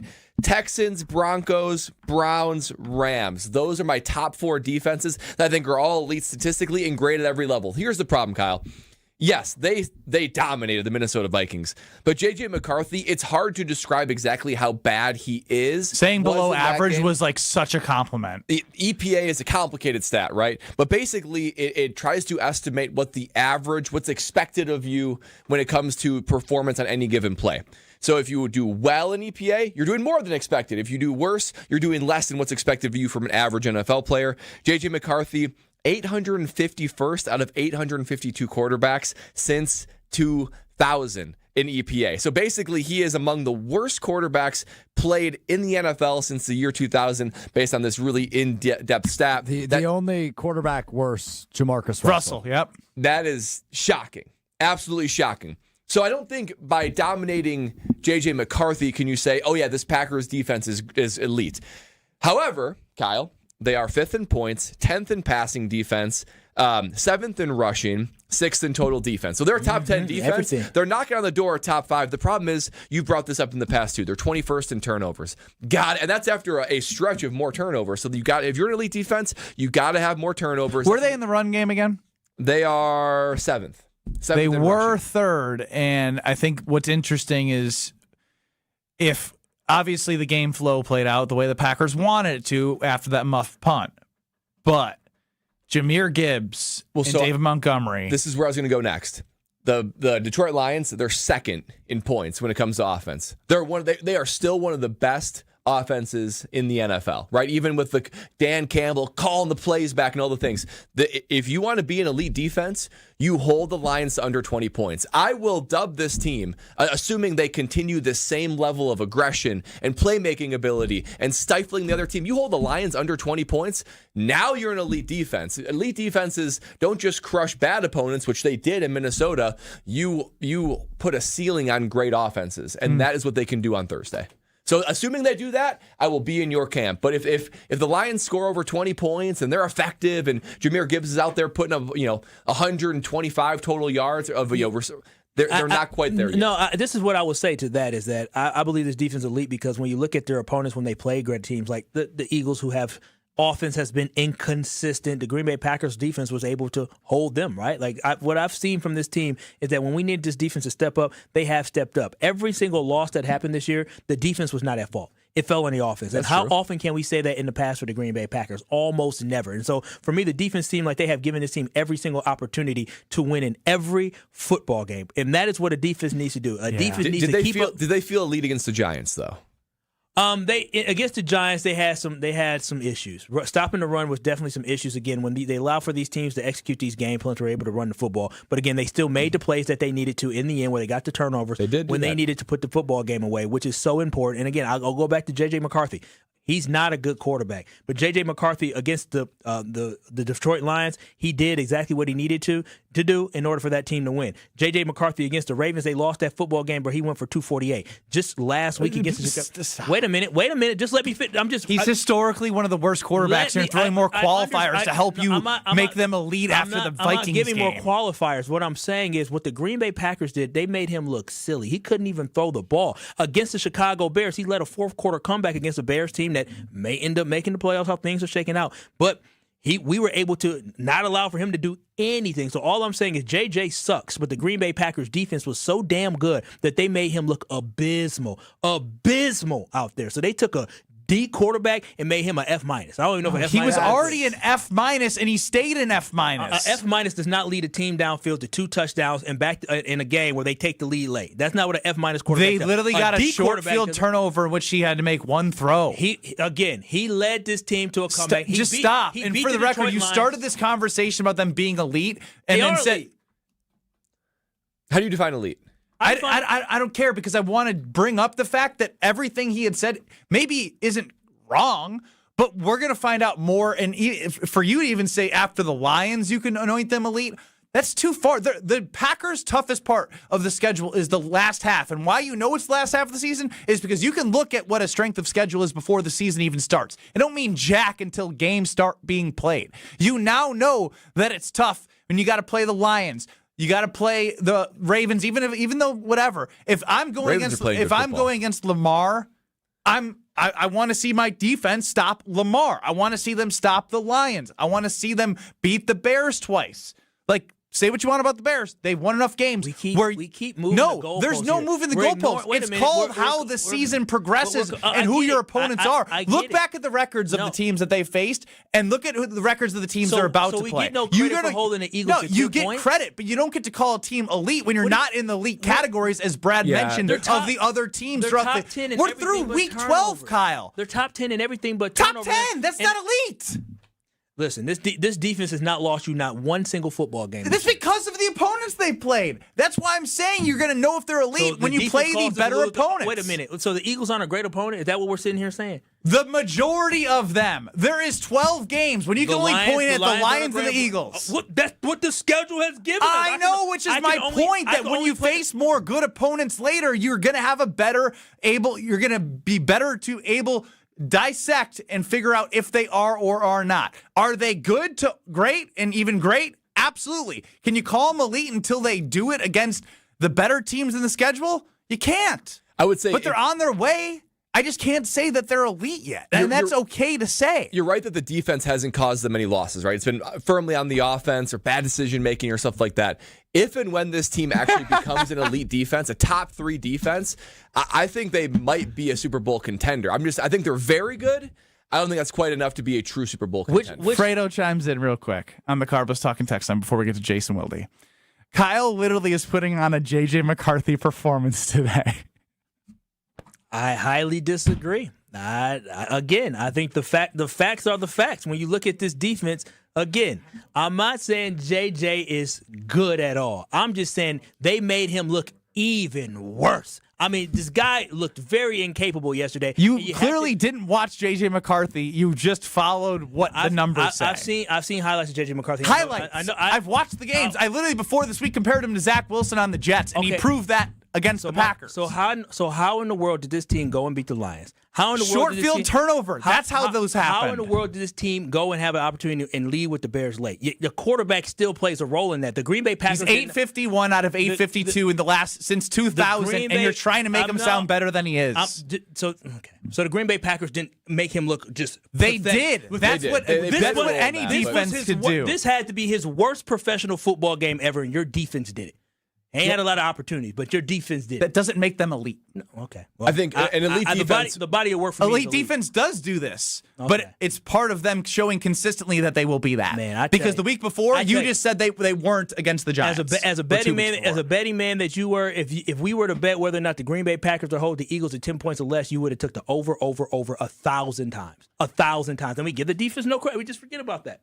The defense has showed up for you. And against the Giants, you would have said they wouldn't have scored as many points as they did 1,000 times. It goes the same way, which shows that they're not elite yet. I was disappointed. Listen, elite defense. Hell, didn't the Giants put up damn near 50 against the Broncos? Again, the Giants were up like 34-3 or 34-6 against the Broncos, and the Broncos came back to beat them. But sure, they shouldn't have. But again, over the full season, they have better numbers than the Packers and metrics to prove that out. No, that's another great defense that they have down there in Denver. But I think the Green Bay Packers defense is elite, and I'm standing on it. What I saw yesterday just gave me even more confidence that this football team against the Vikings. It just pick after the Lions game, not after JJ McCarthy. They harassed that offensive line. They weren't able to run the football. We know they suck. They're 4-7. JJ McCarthy's the worst quarterback in the NFL. It's a good thing they did this. That doesn't mean they've become elite after the Vikings. Jason Wilde joins us next. This is Kyle Brust Nortman. Here's the worst thing that happened about Brad Nortman producing Kyle Brust Nortman, and is Kyle, you know what's going to happen? He's going to have so much softness in his heart for producers. I lost the guy. On ESPN Wisconsin and the ESPN Wisconsin app.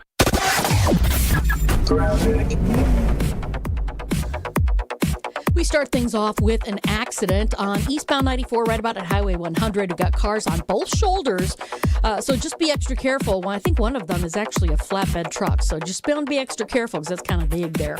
Southbound 41 slowing from Good Hope Road all the way down past Hampton. Eastbound 94 slowing down from 76th Street to Hawley. Westbound is backing up from 25th Street to Hawley Road. And checking the TMJ4 Storm Team forecast tonight, chance of rain or drizzle, patchy fog, a low of 43. Tomorrow, a chance for showers, a high of 52.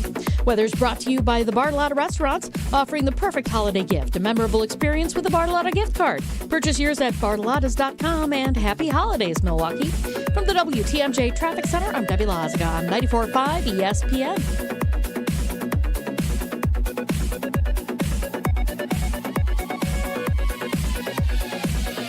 Stay up to date on the green and gold all season. The Green and Gold Fix podcast is brought to you by Potawatomi Casino Hotel. Luxury stay, elite play, unwind in sophisticated comfort. Win big, dine, and experience the events in Milwaukee.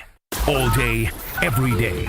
The Carbless Talk and Text line is open for you. First off, there is not one team that's on the fringe that scares me. 800-990-3776. The Carbless Talk and Text line. This is more.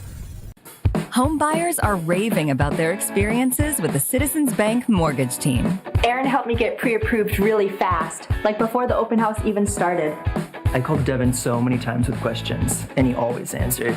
It's more than a mortgage. It's your future. And at Citizens Bank, we make it personal. Learn more at citizensbankwi.bank/mortgage. Citizens Bank is member FDIC and an equal housing lender. NMLS 746419. Life's better with Drive My Way from American Family Insurance because we know it's more than just a car. It's your escape pod, your adventure mobile, your memory maker. And we help protect the dreams that drive you. Personalize what you pay for auto insurance and you could save between 5 and 20%. American Family Insurance. Get a quote and find an agent at amfam.com. Products not available in every state. Unsafe driving behaviors may increase your rate. Visit amfam.com to learn more. American Family Mutual Insurance Company SI and its operating company 6000 American Parkway, Madison, Wisconsin. Did you forget the first day of school is this week and little Nancy still needs her name embroidered on her backpack? Or the company shirts are due now, not next week? Maybe the boss just declared Steve's retirement party is today and the shirts are mandatory? Whatever the rush. Big Frog Custom T-shirts and more in Mequon has got you covered with fast turnarounds, no minimums, eco-friendly printing, and high-quality custom apparel. Big Frog brings your custom ideas to life fast. Stop by Big Frog in Mequon or visit bigfrog.com/Mequon. Big Frog Custom T-shirts and more, where your ideas leap to life. Give the gift of game this holiday season and spread the joy with a Milwaukee Bucks gift card. A guaranteed slam dunk for every fan on your list. Recipients can score tickets to Bucks games and other Fiserv Forum events through the Ticketmaster box office. Shop exclusive gear at the Bucks Pro Shop or get their favorite snack at Fiserv Forum's concessions. It's a big win for both you and them. To purchase a gift card, visit bucks.com/giftcards. Homer here for Window Nation's end of the year sale. This November, you'll save big with 50% off all window styles. Plus, you could get 0% financing for 5 years. Window Nation's proven quality windows are so good, you'll actually save money on lower utility bills and come with a lifetime warranty. Window Nation even has an A+ rating from the Better Business Bureau. Don't miss out on 50% off and 0 interest for 5 years. Visit windownation.com to get started. You're listening to Kyle, Brust, and Nortman on ESPN Wisconsin and the ESPN Wisconsin app. The people that watch the Jets regularly, those poor people, I don't know. 3-time Wisconsin Sports Writer of the Year. This is like me announcing that I'll be on Wilde's couch tomorrow. I mean, God willing, if the creek don't rise. Holding everybody accountable. You play to your strength, and their strengths, if their offensive line can block the right people. Jason Wilde is on Kyle, Brust, and Nortman. Jason Wilde joining us here on Kyle, Brust, and Nortman on this Victory Monday, brought to you by Palermo's Pizza, Wisconsin's hometown pizza with delicious brands like Palermo's, Connie's, Urban Pie, and Screamin' Sicilian. Palermo's has your game day covered. Find Palermo's in your local grocer's freezer. Jason, how are you? You can find it in my freezer. I got about 6 different ones. Love the Screamin' Sicilian. Yeah, they have something for everyone, thin and crispy. The I'm Stuffed, the tavern style, the OG Screamin'. It doesn't get any better than Palermo's. Are you doing well? Well, I would be, but I happen to be scrolling through my social media. Are you guys okay? No. I'm glad you're here, Jason. What's on social? Look, I didn't. Well, you guys were there. I turned it off. There was so much yelling.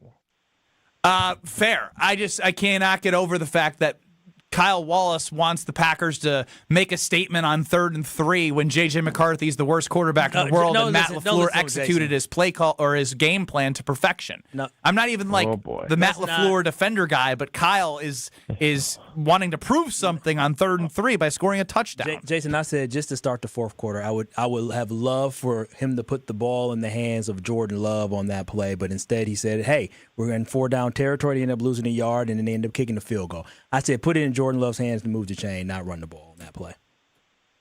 Yeah, Kyle, I consider you a friend. I appreciate the fact that you make me cooler. You're the guy that makes me understand today's young hip what's people. The period here?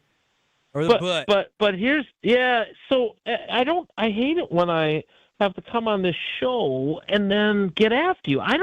I take no joy in that. Like I do. You're one of my favorite people. No, I don't. I really don't. Just like I didn't enjoy getting after Steve Scafidi yesterday on Green Bay game day. Like I don't. I take no joy in that. But I can't. And look, there's plenty to criticize with Matt LaFleur. I don't want to be depicted as the beat guy who is, carrying water for the head coach. I most definitely am not. And I think there's a lot of criticism that is warranted from the first, what are we in now, 7-3-1, so the first 11 games. I'm fine with that. I don't have any problem with people criticizing things that deserve to be criticized. And you certainly have every right to criticize whatever you so choose, but then it becomes my job to tell you why you're wrong. And if you look at the way the game was played, like we have one of the greatest punters in Badger history, and certainly one of my favorite punters, although not number one, at our disposal. And punters are a weapon. Are they not? Yeah. Used properly if they're talented, right? Daniel Whelan, certainly a good example. Brad Nortman, certainly a good example. So yesterday, so are kickers who are accurate. And I understand that you probably had some apprehension based on the way one Brandon J. McManus had kicked the ball of late, that maybe he would miss a couple of those field goals that he attempted there in the second half. But, man, you and Christian Watson's dad wanted them to go for the jugular on that 3rd and 3. I am telling you, the only way they lose that game to the Vikings after the play where Zane Anderson pushes I keep wanting to call him Miles Davis. I think his name is Miles Price. Into the ball for the turnover, and then they go in and score the touchdown to make it 17-6. Do you really believe, based on the way they were playing offensively and the way the Packers' defense was playing, and the fact that Christian Darrisaw was hobbling around till he left the game, their stud left tackle, did you really think that at that moment where you are wanting to make the statement or whatever, however you want to view throwing the ball on that 3rd and 3, do you really believe that the Vikings had it in them to come back from a 2-touchdown deficit at that point in the game? And that's why it comes about just putting the damn game away and letting your team execute. No. That's what it comes down to. No. Thank you, Jason. Yes.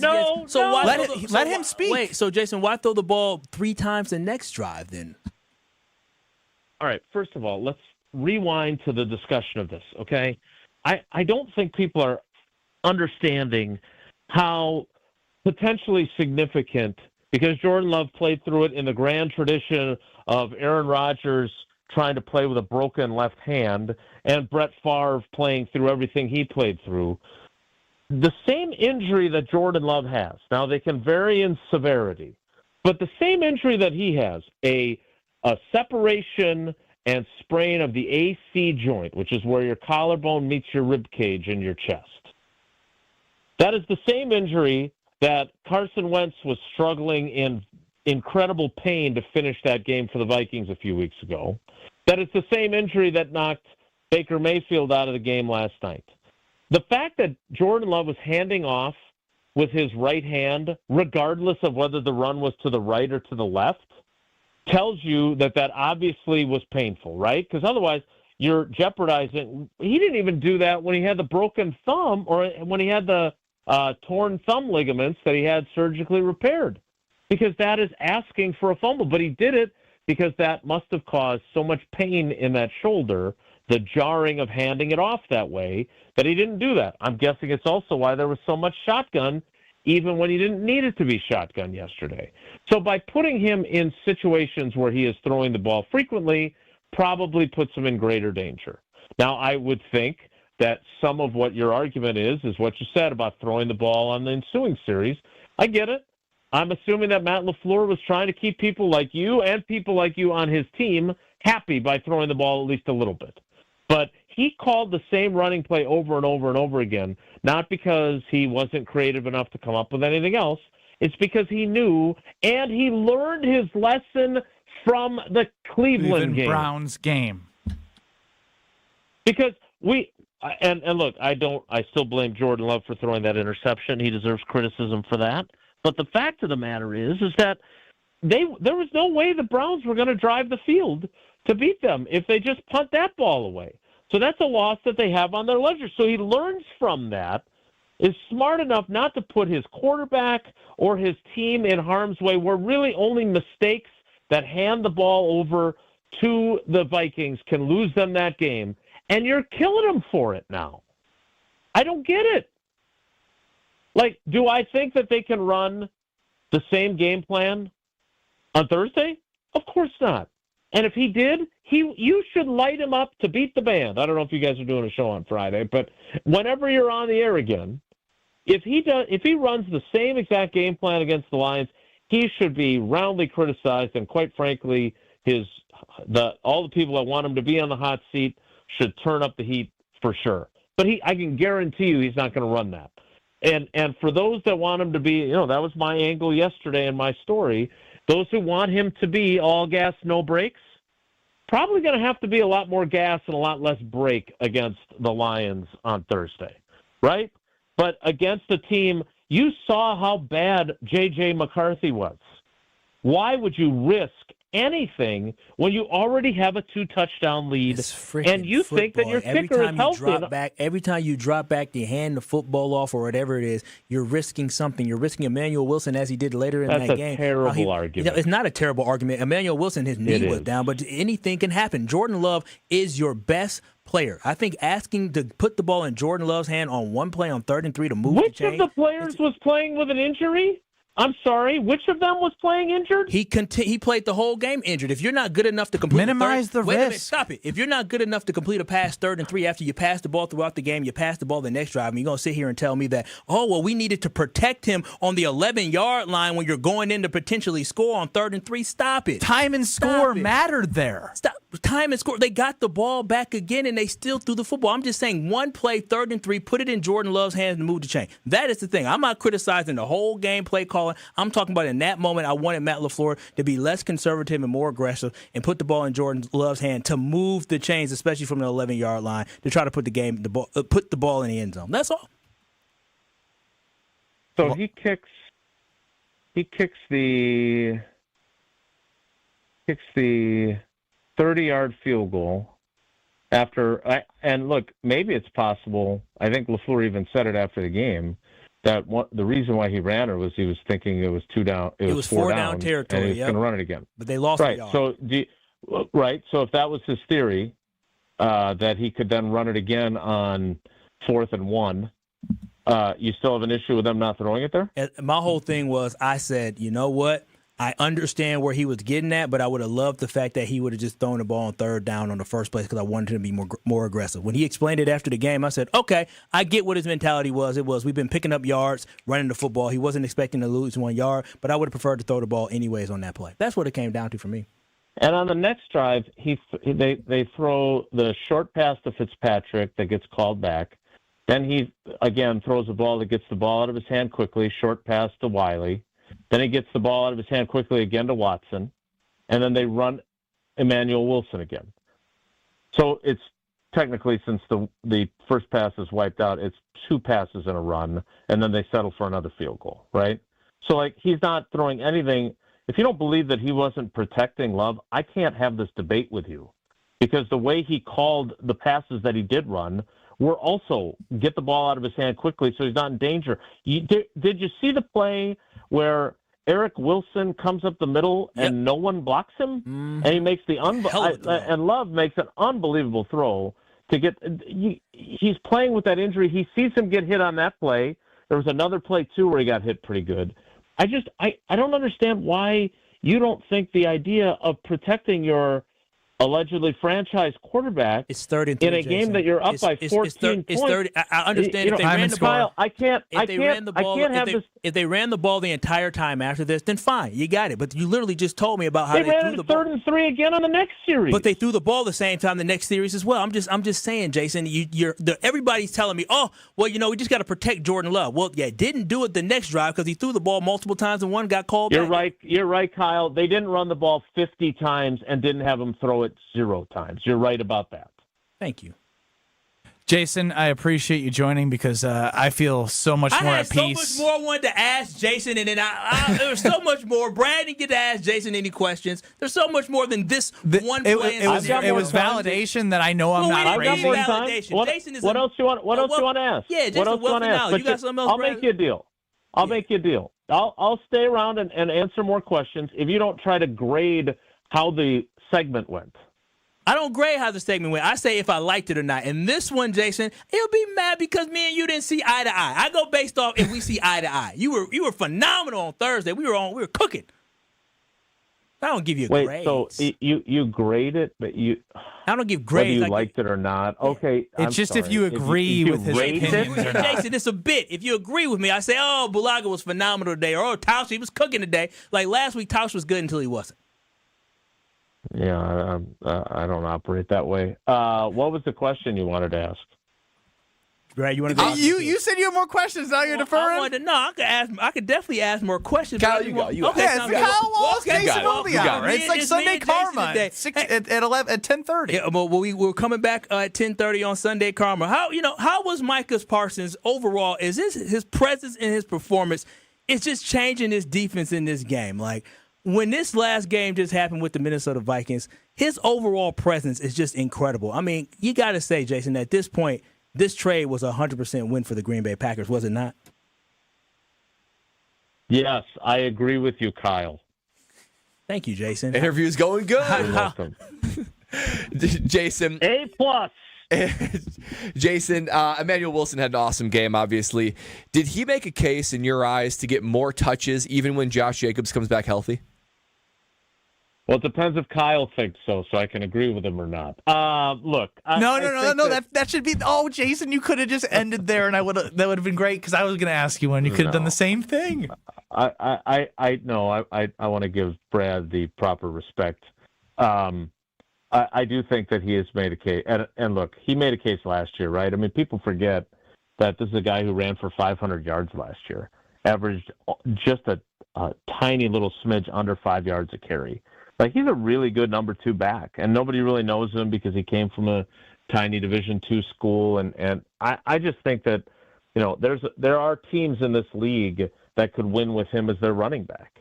And so, and quite frankly, and I am not in any way anti Josh Jacobs. I am a big Josh Jacobs proponent. His contract is such that it makes me wonder if they will keep him next year. And by the way, for DMWB57, that is not arrogance. That is disagreeing with Kyle. I don't understand how he's arguing what he is, so it's confusion, not arrogance. I don't understand what exactly we're going to see in the coming weeks because I do think Wilson has merited more playing time. I'm trying to look at the his snap counts for this season before yesterday because he's obviously the clear-cut number 2, and Josh Jacobs is on the field a ton. Josh Jacobs has played 58% of the snaps. I don't know if this includes yesterday or not. Emanuel Wilson had played 30.7% of the snaps. That's actually less for Jacobs than I thought and more for Wilson than I would have thought. I was you took the words right out of my mouth. So Chris Brooks has played 14.5% of the snaps. Maybe count. I love Brooks is in there. Yeah, I agree with Kyle. I like Chris Brooks a lot. Well, Jason, we do appreciate the time, and I do think it's a worthwhile discussion because there are, again, believe it or not, people who were coming to Kyle's defense on the notion of throwing it there, putting it in Love's hands, and going for the jugular. But I think we will move on from this, and maybe we try and get you Wednesday if we can make that work because I'd love more time. Jason, you were good. Ben was bad. I don't know if that makes me feel any better or not. I love you guys no matter what. I'll talk to you on Wednesday. All right. That would be great. Thank you, Jason. Kyle, why don't you tell us about how you protect, your life? Oh, yes, definitely. I always protect my life with American Family Insurance because life's better with American Family Insurance. That's because their agents will make you feel totally protected with home, auto, or life policy that's right for you. Also, you're free to enjoy your dreams. Simply visit amfam.com today to find an insurance agent near you or get a quote instantly online. It is so easy, so convenient, and it is so great when you work with American Family Insurance. So always remember, insure carefully and dream fearlessly with American Family Insurance. Bradley Nortman, longtime NFL punter who punted for the Badger football team, is rocking some Badger gear. I got a declaration to make about the Wisconsin Badger football team next. This is Kyle, Brust, and Nortman. Love you. What? Love you. Love you too. On ESPN Wisconsin and the ESPN Wisconsin app.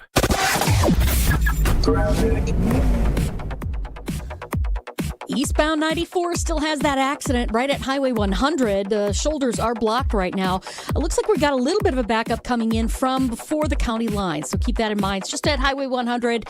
Once you get past that, you'll start to slow down again from 84th Street to Hawley, and the westbound side is backing up from about 27th Street all the way to Hawley Road. Southbound 41, heavy from about Good Hope Road all the way down past Hampton. Northbound side's tightening up between North Avenue and Burleigh. Traffic is brought to you by Safe Plow. When winter hits Wisconsin, Safe Plow keeps driveways and businesses clear with no-tolerance snow removal. They handle the blizzards so you can handle your business. Visit safeplow.com. And check the TMJ4 Storm Team forecast tonight. Chance of rain or drizzle, patchy fog, a low of 43. Tomorrow, chance of showers with a high of 52. This holiday season, escape the hustle and bustle at Lake Lawn Resort. From spa days to holiday events, it's where the spirit of the season comes to life. Book your getaway today at lakelawnresort.com. From the WTMJ Traffic Center, I'm Debbie Lazaga on 94.5 ESPN. Is it time to buy an engagement ring? Or a big anniversary diamond? Kessler's has diamonds that come from diamond mines. And we also have diamonds that come from plasma chambers. When you see the size of the diamond you can afford when you look at our high-tech newborn created diamonds, you're going to be happy, happy, happy. And with approved credit, our financing plans make anything possible. Our selection of engagement rings is beyond compare. And our custom design department can modify any ring in any way you choose. Anyone who says they can give you a better ring or a better diamond or a better price has never been to Kessler's. And our miraculous no small print warranty says, if you bought it at Kessler's, it's guaranteed. It's just that simple. And all maintenance is free forever. No charge. Yes, it really is that miraculous. You found a partner you want to share your life with. When you're ready to celebrate, we've got a diamond for that. Find the Kessler's nearest you at KesslersDiamonds.com. Change your grocery game plan to locally owned Century Foods, home of the best meat, freshest produce, and tastiest treats. And free groceries. Okay, just calm down. We'll get to that later. Stay tuned in right here to score free groceries. Stop, please. Okay, I'm shutting up. My lip is zipped. Let's get to this week's specials at Century Foods. Now through Wednesday, save on 24-pack selected varieties essential everyday purified water, 2 for $6. 9 to 13.1 ounce selected varieties Old Dutch Crunch, Ripple, or Restaurant Tortilla Chips, 2 for $5.50. 64-ounce selected varieties Ocean Spray Cranberry Juice, $2.99. 75 to 80 count or 12-ounce selected varieties Lysol Disinfecting Wipes or Spray, $4.99. And now time for the big reveal. Free groceries. That's too over the top. Forget it. I'll handle the rest. Enter to win $500 worth of free groceries on Century's Facebook or Instagram by December 31st. It's time for the Marquette Minute on 94.5 ESPN. Brought to you by Wintrust, Wisconsin's bank, the official banking partner of Marquette University and home to Marquette Checking with free ATMs nationwide. Marquette got back in the win column, snapping a 2-game skid after holding off Central Michigan 85-71 at Pfizer Forum on Saturday. Senior guard Chase Ross was electric, scoring 27 points on 7 of 8 shooting, adding 7 assists and 2 steals. Here's head coach Shaka Smart after the game. You know, this was a baby step in the right direction. You know, the growth mindset is incredibly important for this team because honestly we have one guy, Chase Ross, is like a pretty darn confident guy out there, and then we got a bunch of other guys that are working their way into confidence and slowly but surely building that through experience. With the win, Marquette improves to 4-3 heading into a Black Friday showdown with Oklahoma in Chicago. This has been the Marquette Minute on 94.5 ESPN. Brought to you by Wintrust, Wisconsin's bank, the official bank of Marquette University. This is Kyle, Brust, and Nortman on ESPN Wisconsin and the ESPN Wisconsin app.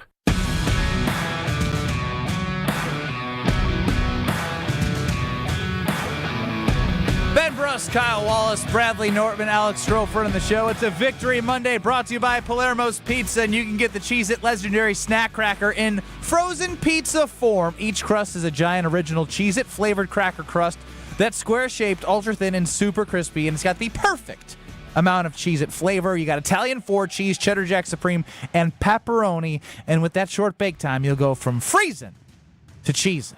As few as 8 minutes. Find Cheez-It frozen pizza in your local grocer's freezer section. Ben Brust, Kyle Wallace, Bradley Nortman, Strofe, doing a great job today. Thanks, Ben. You're welcome. On YouTube, at ESPN Milwaukee and at ESPN Madison, and on the Carpus Talk and Text line 800-990-3776. Now, the Wisconsin Badgers, second home upset against a ranked opponent. Let's go. What I will say is, I ain't apologizing for anything just yet or saying I'm wrong.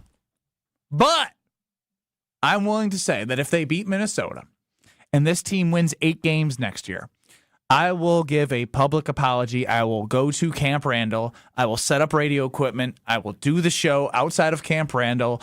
I will have a pie me in the face stand. If Luke Fickell or any fan of the Badgers that is stuck through Fickell wants to come pie me in the face, you will have the perfect opportunity to do so. You got to beat Minnesota. You win 8 games. Public apology. I was wrong about the Fickell era.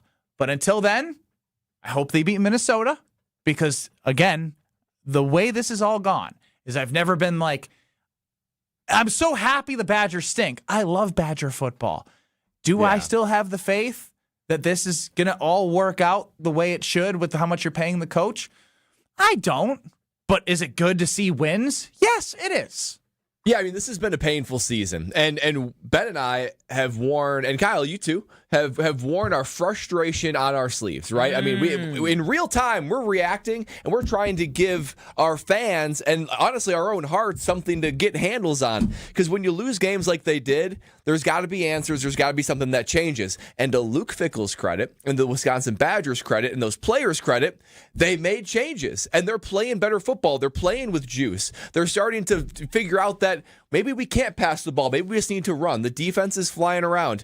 Ted Kellner came on this program and said there should be more money next year. All reasons for optimism. Now, this thing is not fixed, right? There's a long way to go. There's a long journey to win back fans, to actually win games on the field, to put yourself back to where Wisconsin football should be. However, about 3 weeks ago, I thought there was no bright spots, no silver lining, no light at the end of the tunnel. There's a glimmer. There's a glimmer there where I have like a little bit of optimism where if they still need to win the Axe, right? I mean, unfortunately, this has become a huge game and really something that matters. This isn't just we're going to beat Minnesota well on our way to a bowl game. That's not the case anymore. However, if this team can beat Minnesota and this team can turn it around next year, investment. 8 wins should be the expectation given the schedule, the reinvestment, and what Wisconsin football is in the 4th year of Luke Fickell. I will gladly applaud. I get no You don't want joy. to sit next to me and get pied in the face? I'll sit right next to you, Ben. All right. The thing is, I want that to happen. I agree. It gives me no joy. It gives He'll me sit next to me, but no pies in the I'll face. I'll encourage you to throw your pie harder at yes. Ben. You'll make the pies for them to put in my face. It gives me no joy to see the Wisconsin program in this state. I was so excited when Luke Fickell was hired and thought this could be it. So I'm wearing my emotions on my sleeve right there with you. But my emotions right now say there's a little glimmer of hope, and I'm liking what I'm seeing. Yeah, my biggest pet peeve with this overall program under Luke Fickell was the lack of development, right? We didn't see this team get better, but more importantly, this team did not play with heart. That team they had last year did not play for the W on their helmet. This team this year is playing for the W, but also they're playing for their football coach, and that's what you expect from a team that is mostly guys that are recruited by Luke Fickell. And so I love to see the development of a Catalano and a Posta as well on the inside, because now this defense has an identity where they're keeping us in football games. It felt so good on Saturday. And then a couple weeks ago against Washington, where you just kind of felt like the Badgers were going to win. Like early in that game, you kind of felt like, okay, you feel good about it like you did against Washington. So these are great victories for the Wisconsin Badgers. And now you can turn to Axe Week where you actually have hope that the Wisconsin Badgers can beat a very beatable Minnesota team. So this is a big game for the program, a huge game for the program, because now this is an opportunity for you to end your season on a high note where you win 3 of your last 4 football games, you beat Brett Bielema, and then you also beat a ranked Washington, and more importantly, you beat Minnesota at Minnesota. You run across the field to go grab that axe, and you celebrate feeling happy about yourself going into the offseason. This is a big game for the Badgers. This is our Super Bowl. What's remarkable is, I mean, the way this team was playing earlier in the season, they were playing so bad with so little heart. And what you just described, I mean, they were playing like they were one of the worst teams in college football. This team over the month of November, completely different team. If you would have still had the losses, but played like they're playing now, there would have been less criticism. There would have been less going on. So I can't wait for this game on Saturday. I can't wait to win the axe back, hopefully.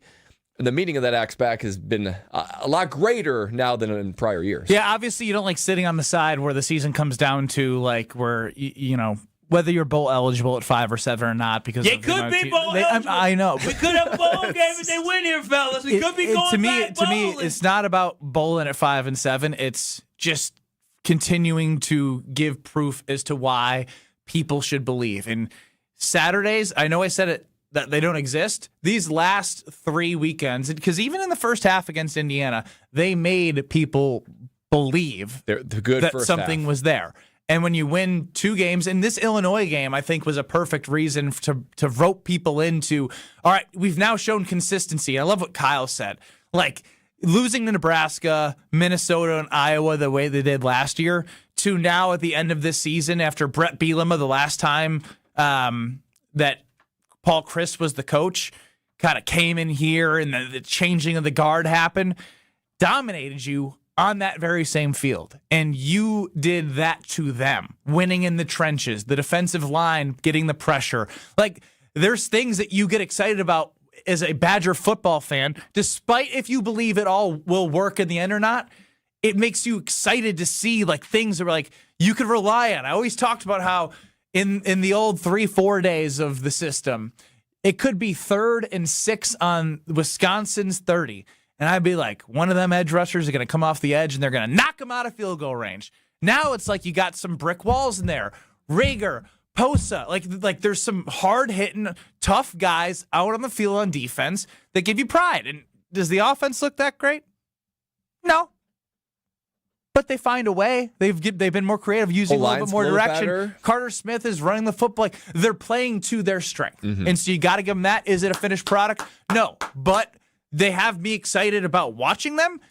Will it work? We'll see. I hope that they beat the Minnesota Golden Gophers and they win 8 games. Motor City Bowl, baby. And I'd love to sit outside Camp Randall. 5 and 7 bowl game and bring home the axe. Stop. Now you're kind of trolling. No, you got it. Listen, momentum. There's about 12 other teams that need to lose. But hey, it's possible.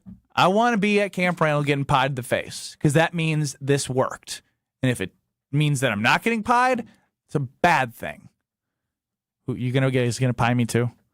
Absolutely. Yeah, never lose that opportunity. I never wanted the Badgers to lose.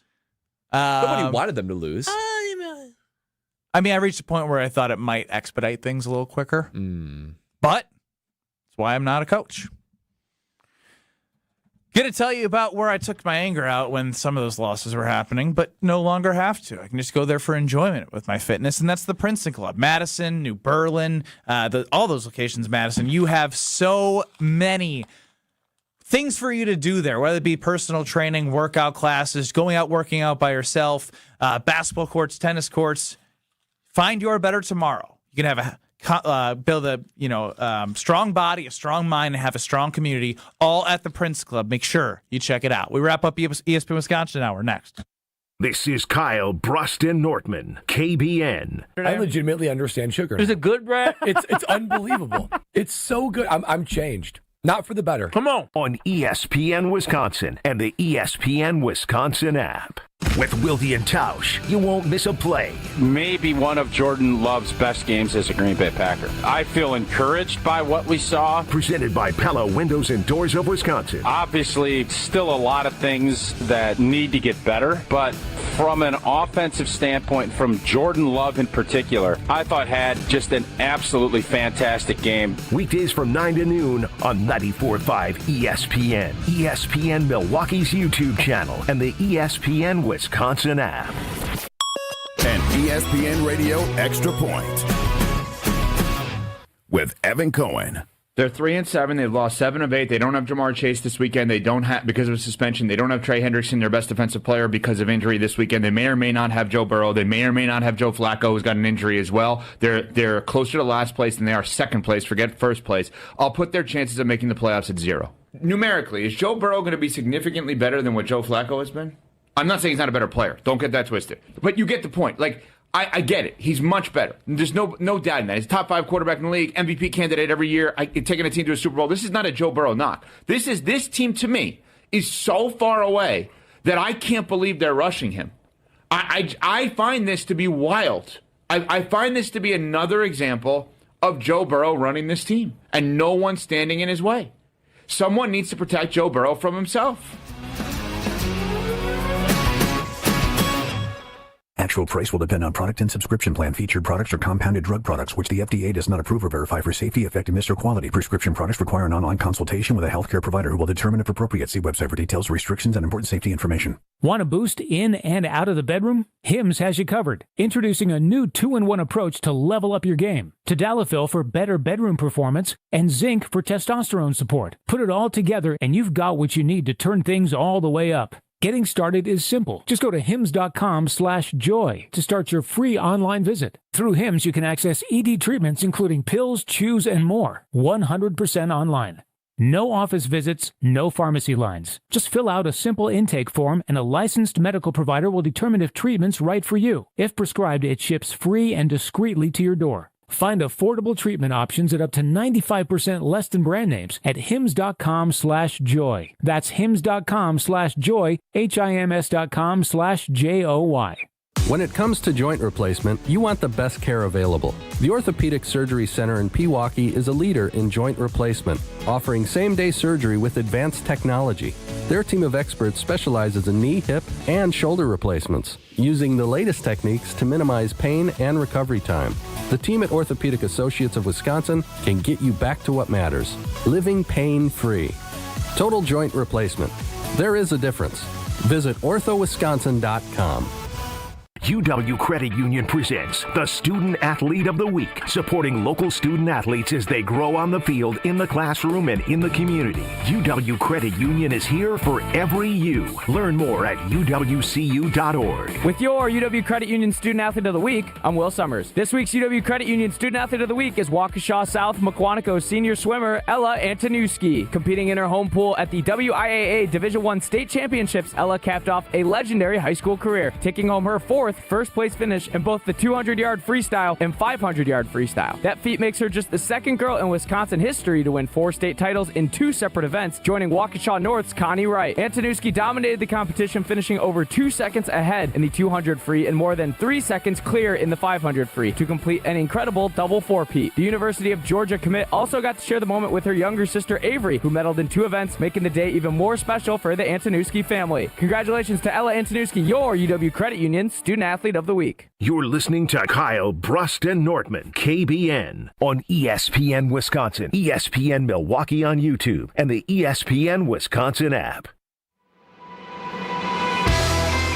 We have a whole lot more to get to on 94.5 ESPN and on YouTube at ESPN Milwaukee.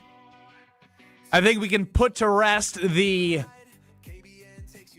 what should they have done on 3rd and 3 conversation. I hate that so many people are so wrong. That's Kyle Wallace, who wanted him to throw it. I'm Ben Brust next to Brad Nortman. God, you got Jim. If only they would have won that game had they by 3 scores too. That would have been crazy, man. Jim, Matt, and Molly, they're next in Madison, the Damn Sports Show in Beaver Dam. We're on in 2 minutes on 94.5 ESPN and YouTube at ESPN Milwaukee. Do not go anywhere. And keeps it real. Ben's got the takes that make you feel. Brad's the pro.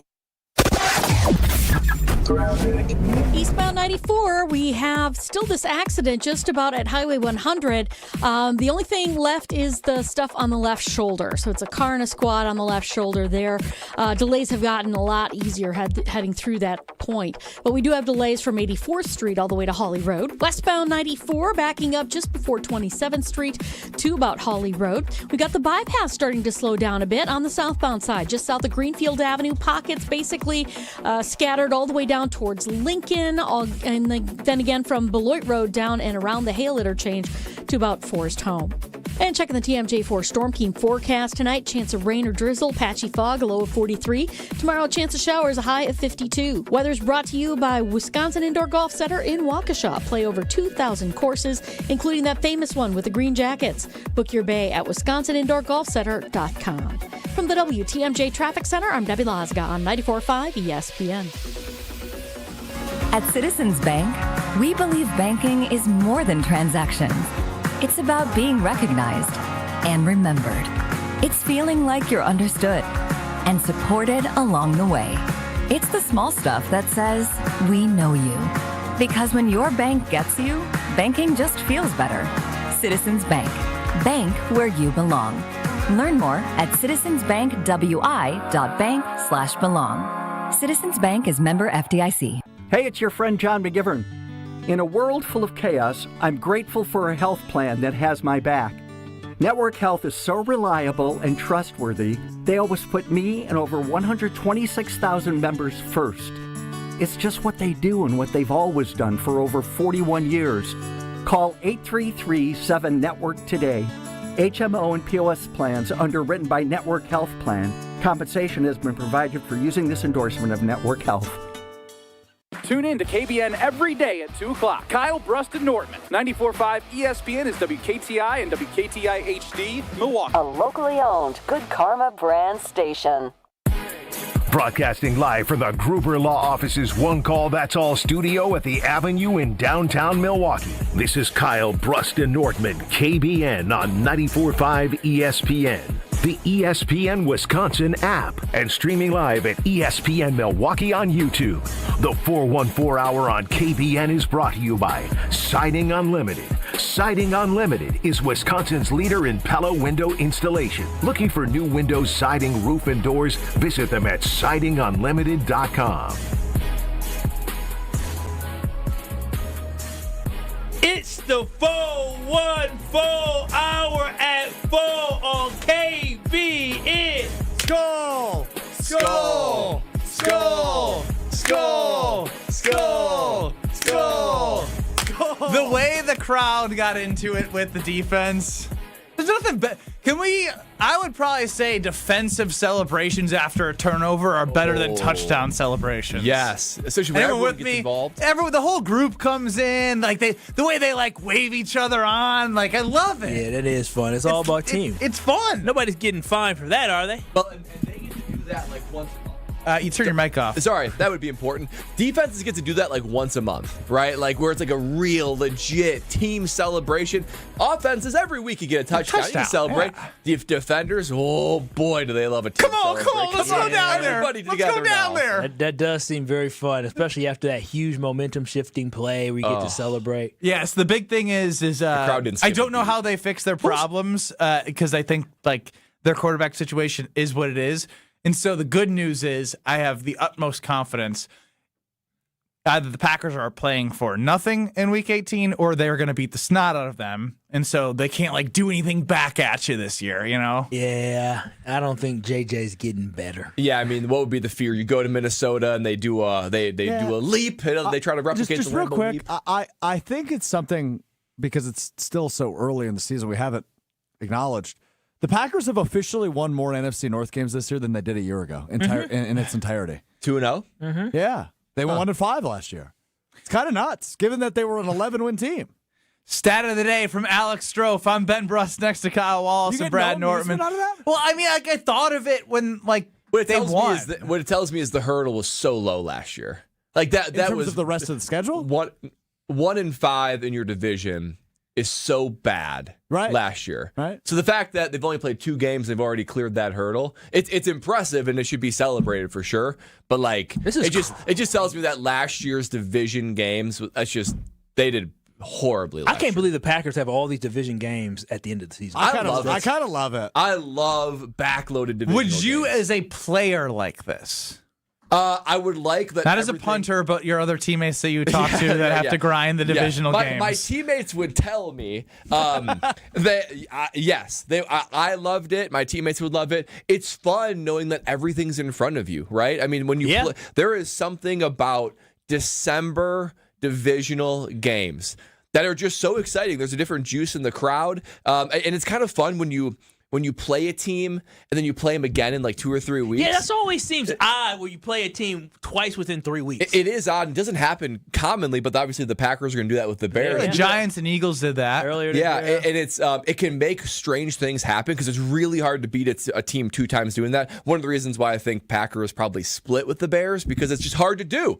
But I think having divisional games late is one of the most brilliant things the NFL has done because it makes things move so much. It makes games matter, and it means that guys are playing on the field with just that much more juice. And, I mean, the way the NFC North is shaking out this year, I mean, all of these games, as you said, are going to completely matter for the Bears, the Lions, and the Packers. Having all these divisional games is going to be clutch and fun to see. Yeah, I mean, with all that being said, with all these games mattering and the bulk at the end of it, the Packers season is the next 2 weeks, right? I mean, if they go 2-0, they beat the Detroit Lions and the Chicago Bears, the Packers are going to win the division. That puts them at what? You can stamp that. 9-6-1, or excuse me, 9-3-1. They'd be 9-3-1. Here's why: if the Packers beat Detroit and they beat the Bears, they're going to win the division. It's not a I was going to say, but it's a Brad Nortman stats plus gut certainty, and here's why: the Packers will win the division if they get to 11 wins. 11 wins will win the Packers the division. That'd be what?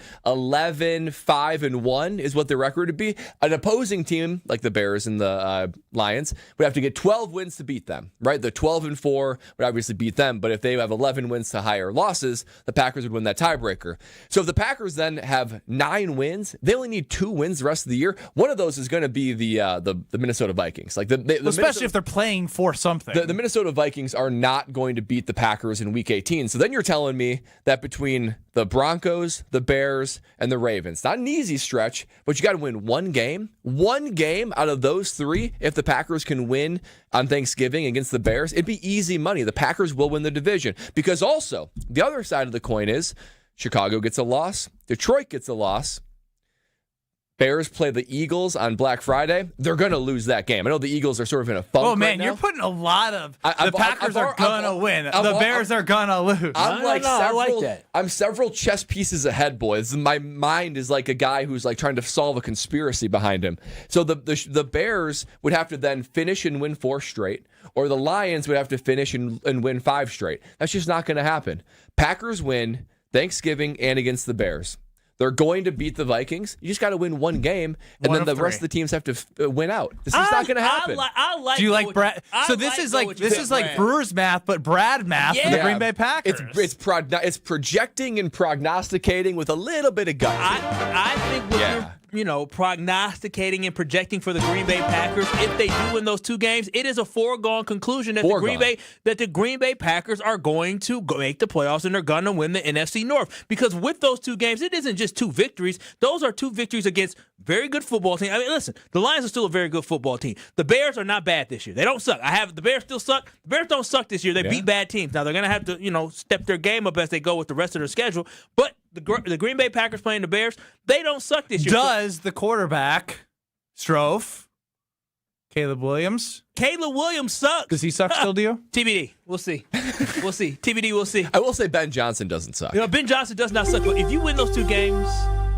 You can finish your thought. That's usually how this works. If you win those 2 games, the Green Bay Packers have momentum. The Green Bay Packers have confidence. And that means the Green Bay Packers are now hitting their stride, winning 4 games in a row as they get ready for that final stretch. So, yes, the Green Bay Packers, if they win these next 2 games, you can crown them the NFC. Waddle looking ahead from my co-hosts Brad Nortman and Kyle Wallace over to the KBN Sports Desk with Alex Stroh. This from ESPN Stats and Info. The Chicago Bears, the 3rd team in NFL history to have 8+ wins and a negative point differential through 11 games of the season. Oh, wow. That's crazy.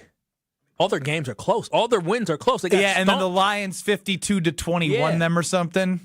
So I mean, but they find a way to win. I give them credit because they keep finding the Steelers do have a winning record, right? That would be the first time they beat a team this season with a winning record. Yes, they do. But Quarterback. with a backup quarterback with Mason Rudolph, and they still put up 20. I mean, they're not an easy out. They're not a doormat. They're going to have to earn it, and it'll still be hard to beat them 2 times in 3 weeks. But I just look at this and say, if the Packers go 2-0 these next 2 weeks. They give them the crown, as Kyle said. Crown them champion. I do not see a scenario where the Packers are not division champions. Can I play devil's advocate without any of our like shenanigans of like, you hate real talk here. So yeah. So let's say they do go to 9-3-1, right? They beat the Lions, and they beat the Bears. You're looking at the Ravens, who are playing for the AFC East. Or is it East? North. You're playing the Broncos on the road, which is going to be a tough game against their defense. Kyle will be there. Wait. You're playing the Bears again, who, as you just said, are no doormat. No easy out. So, I don't know. It's hard because saying they'd go 0-3 is really hard. Can we agree that they're going to beat Minnesota if it matters? Yes. Okay. But, so then it comes down to, can they just get Denver? One win? Can they get one out of those 3? As again with the logic of Brad saying it's hard to beat a team in that short of a time frame twice. That's true. In the Bears, it is hard to do. Playing Denver on the road will be very tough, and then Lamar's Lamar in the regular season. So that's just my taking Brad's 2-0 and expanding on it and automatically crowning. I think it just might be a tad early. I think if they beat the Lions, I guess you did have the Bears losing to the Eagles. That is an assumption. You know what I mean? Embedded. If you have that assumption, then I'm with you. But if you're just taking from a pure Packer standpoint to get to 11 wins, I don't know if it's as easy as they're making it out to be. And you're already assuming winning 2 games. And I will. Your model is right. There's some embedded assumptions. I think with all the assumptions you're making, it's a little strong based off of the Packers' inconsistencies in the first time that they've showed what they can do in a complementary game against a bad quarterback. Now, I believe that this team can utilize that despite who they played to instill some confidence, get Jaden Reed back? Micah Parsons is a beast. Jordan Love's been not turning it over all season long and playing at a high level. Yeah, I have confidence in the Green Bay Packers, but their schedule shakes out into something where we haven't seen them play as many good teams throughout a consistent week-to-week basis. That's the only scary thing in your model. I get that, and I get that the season ends in a challenging fashion, right? And you got to be able to get one of those wins between those 3 games. The other side of this coin is what the Bears and the Lions need to do if they're going to, because let's fast forward. Let's assume this happens. Let's assume that the Bears lose to the Eagles. Let's assume that the Packers go 2-0 over these next 2 weeks, right? I wonder what the probabilities are of those 2 things, genuinely speaking. Yeah, well, let's say Packers winning each game and then the Bears losing. So those 3 things, it's probably like a 20% chance, 20 to 30% chance. So that's what I'm saying. If this happens, the Packers have a 1.5 game lead, at least on the Lions, and a 1.5 game lead on the Bears. Right? And the Bears have a tough schedule the rest of the way. The Browns, meh. But the Packers again, the 49ers, and the Lions. And the Lions don't necessarily have an easy out either. They play the Rams still. The Cowboys who are playing better. Pittsburgh with Aaron Healthy Rodgers. Aaron Rodgers. Yeah, your model with the strength of schedule for the others, if they do with all the assumptions that you say, a lot of assumptions. I can get behind the Brad Nortman model with gut. And Brad, you're talking about teams that all are competitive, right? Like all those teams you just listed off, other than the Browns, I believe, are playing for something as well. Yes, and you use the word competitive a lot. I'm glad you said playing for something. Like playoffs or have a winning record because you used the word competitive with the New York Giants 2 weeks ago. And that's the thing, right? If playing that way, can't finish. Even if the Packers do go 0-3 in that stretch, you're talking about the Bears or Lions being able to get just one loss. almost winning out the whole way. That's what it would take for them to then take the division. So it's a high hurdle for either the Lions or the Bears, even if the Packers go 0-3 in that stretch. It just goes to show that these divisional games, right? So you can sweep the Lions. You'd at least go 1-1 with the Bears, and you're talking about shifting the standings just in the snap of a fingers and having one final game against the Vikings. These next two games, I usually don't do this, especially like as a former player, and like you don't want to say, oh, these two next week, but you're doing season. it. But I'm doing that because this uniquely sets up where you're playing the other top teams in the NFC North and how that goes for you, and then the rest of the year. It is not a mathematical certainty. What do they say about assumptions, Bradley? Did your parents teach you that? Yeah, it's makes a butt out of you and me. Yes, that's the right way to put it. That's the PG way to put it. PG around here. PG. Victory Monday is brought to you by National Liquor Mart. Did I say Mickerlart? I think I did. Love Jose. National Liquor Mart on 16th National in Milwaukee. Stock up on the best beer, liquor, seltzer, and spirit deals in town. Open 9 to 9 daily. Your game day headquarters all season long. All right. Strofe, what'd you think of the assumption predictive gut model of Brad Nortman? I have a follow-up for that we can get to on the other side. I need about 3 or 4 more minutes. Okay. Wow. Well, luckily, that's how much time you have. Next. You're listening to Kyle, Brust, and Nortman, KBN. And you're disrupting my flow. No, your flow. Dang nabbit. Dang nabbit, I had a good flow. Gee golly willikers. On ESPN Wisconsin and the ESPN Wisconsin app. Eastbound 94, still seeing delays from 84th Street all the way to Hawley Road. Westbound's backed up from 25th Street to Hawley. Southbound 43's got some backups basically from Capitol Drive all the way down through the Marquette down to the KK River crossing. Northbound at least is moving along pretty well at this point. Traffic is brought to you by Infinity Exteriors, dedicated to saving our communities from unscrupulous contractors. Mother Nature can be unpredictable. Your roof, siding, and windows shouldn't be.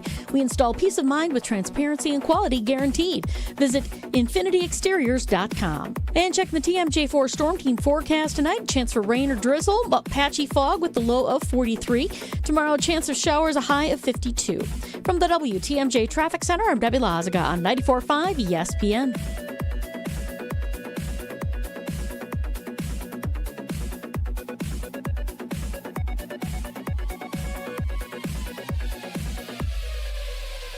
All day, every day. The Carbless Talk and Text line is open for you. First off, there is not one team that's on the fringe that scares me. 800-990-3776. The Carbless Talk and Text line. This is more. Students learn best when they can put their knowledge into action. JA's Stock Market Challenge teaches high school students how to analyze stocks and how current events impact value. Thanks to RSM, our partner that makes this program possible. It's just one of many ways JA brings learning to life. To learn more, visit wisconsin.ja.org. When it comes to joint replacement, you want the best care available. The Orthopedic Surgery Center in Pewaukee is a leader in joint replacement, offering same-day surgery with advanced technology. Their team of experts specializes in knee, hip, and shoulder replacements, using the latest techniques to minimize pain and recovery time. By choosing them, you're choosing a center focused on providing specialized care tailored to your needs. The team at Orthopedic Associates of Wisconsin can get you back to what matters, living pain-free. And their prices are more affordable than urgent care or the ER. And they'll send a full report to your primary care doctor. Why wait at the ER? Walk in to Ortho ASAP for faster, more affordable care. Total joint replacement. There is a difference. Visit orthowisconsin.com. That's orthowisconsin.com. Life's better with Drive My Way from American Family Insurance, because we know it's more than just a car. It's your escape pod, your adventure mobile, your memory maker. And we help protect the dreams that drive you. Personalize what you pay for auto insurance and you could save between 5 and 20%. American Family Insurance. Get a quote and find an agent at amfam.com. Products not available in every state. Unsafe driving behaviors may increase your rate. Visit amfam.com to learn more. American Family Mutual Insurance Company SI and its operating company, 6000 American Parkway, Madison, Wisconsin. It's back Black Friday at Ewald Automotive Group, and it's our biggest event yet. Shop vehicles with up to $10,000 off, or 0% financing, or 0 down. We'll do whatever it takes to move all remaining 2025s. Our biggest savings of the year, lowest interest rates, maximum trade values, and huge selection. Black Friday is back now at every Ewald location. On select models with approved credit offers cannot be combined. See deal for details. Expires a month end. Strong mind, strong body, and strong communities. That is what you need to know about the Princeton Club, and that is what you can achieve at the Princeton Club of New Berlin. When you walk in there, you will feel completely motivated to better yourself just like everyone else is doing. I've done personal training. They have saunas. They have workout classes. They have basketball courts. They have indoor-outdoor swimming pools. It all starts with a tour. Check it out. You're going to fall in love. Free childcare with the membership, open 24/7. Check out the Princeton Club of New Berlin. Get your tour and take that small step to a bigger journey for a better tomorrow. That's at theprincetonclub.net. You're listening to Kyle, Brust, and Nortman on ESPN Wisconsin and the ESPN Wisconsin app.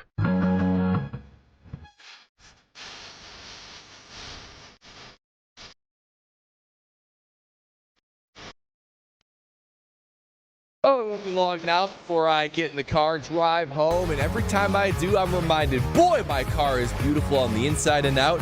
That's all thanks to Tsunami Express Car Wash. They are the premier car wash destination here in the southeastern Wisconsin area, and I'm reminded of that every time that I get in my car because it's that outside reflective clean and those interior clean. We have the free vacuums and do-it-yourself detailing tools. Man, it just feels like I drove my car right off the lot. And right now, they have a Black Friday deal that you, KBN Nation, are going to want to take advantage of. 10 isn't just the number of the quarterback in the green and gold. 10 is the number of dollars that will cost you for your first month of any Tsunami Express membership. That's right. For $10, you can get your ride looking showroom ready all month long. But you got to hurry. This deal starts today and it ends November 30th. So it's available for in-store members, for in-store offers for new members only. So if you want that $10 first month of your Tsunami Express membership, go into the store, tell them you're a new member, and they're going to hook you up. Your first wash is always free, so stop by and start saving today. Make that car beautiful with Tsunami Express Car Wash. It is a Victory Monday brought to you by National Liquor Mart on 16th and National in Milwaukee. Stock up on the best beer, liquor, seltzer, and spirit deals in town. Open 9 to 9 p. daily. Your game day headquarters all season long. Strofe, have you cooked something up as Brad Nortman has created the Brad modulator of predictive probabilities of Packers winning the NFC North, assuming they win the next two games and the Bears lose to the Eagles? Sort of. So I would like to introduce you to something I didn't know existed until about 10 minutes ago called the Monte Carlo simulation. Oh, yeah. Monte Carlo. We do that in finance all the time. Can we get a little information on this Monte Carlo, not car thing? Computational technique. Can I describe what it is? Probably better than Stroke. Yeah, what is a Monte all the time Carlo? in financial planning. Monte Carlo is make it fun. Usually it's the standard is 10,000 simulations. So you set your parameters and you let things run and you simulate it 10,000 times. And it's supposed to tell you what your level of success is for anything. So if we're thinking about how Strofe, what's it going to take for you to retire at age 65, whatever else? We 0%. Put in your information in there. We could run 5 million simulations and it'll never get there. Percentage likelihood of the output you are looking for based on 10,000 simulations. Strofe, the floor is yours. So, I 5X that. Whoa! 50,000 simulations. Wow. That's a lot of simulations. I've got the most likely final record for each of these teams in the NFC North. We'll start with the Minnesota Vikings, 7-10. Wait. Is this assuming 2-0, or this is just randomizing prior to from the here? 2-0, I will get there. Okay. Let the man cook. Sorry. This is strictly Monte Carlo as of today without any predetermined outcomes for future games. 7-10 for the Vikings. They will take last place in the division. They'll win 3 more games. On 50,000 simulations, I'm excited. 50,000 simulations. Third place in the NFC North is the Green Bay Packers at 10-6-1. What? Well, if the Vikings were 1-7, one of those games will probably get the Packers. that means they had to win 3 games. The Bears in second place at 11. Is this and AI? 6. Yes. 11-6 for the Bears and 11-6 for the Lions as well. So the way the Monte Carlo views this is that these teams will beat up on each other. Now, the most likely situations in these games. Week 13 for the Packers coming up on Thursday at Detroit. It implies about a 41 to 45% win chance for Green Bay. Therefore, the most likely result is the Packers will lose a close game. Then, week 14, they return home to host the Bears. And it says the Packers win convincingly. Most likely result. Now, if they win the next 2 against Detroit and Chicago,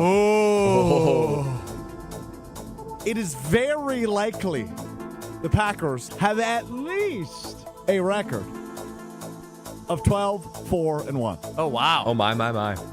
I will say, I was scanning the internet for a different playoff simulator. I knew Strofe was doing something back there, so I'm like, I got to figure out a way to combat him if he comes back and tries to poke holes in my argument. So I just did, I don't even know what this website is You didn't called. think of Monte Carlo, but he did? Amazingly, I didn't. I just went into some embedded playoff simulator. I typed in. Wait, how did you run into Monte Carlo? Oh, ChatGPT. Okay. Did it say I will run a Monte Carlo? It did, yes. Oh, It did, wow. yes, There you go. yes. They're so smart. It's so smart. I just typed in NFL playoff predictor. You type like that with the one fingers? I do cheat. I do peck with the index fingers. Like a I dad? used to cheat. One of the only places I ever felt like where I could cheat. When we were doing typewriting class, I'd look under the typewriting thing. I could never do home row. Hated typing.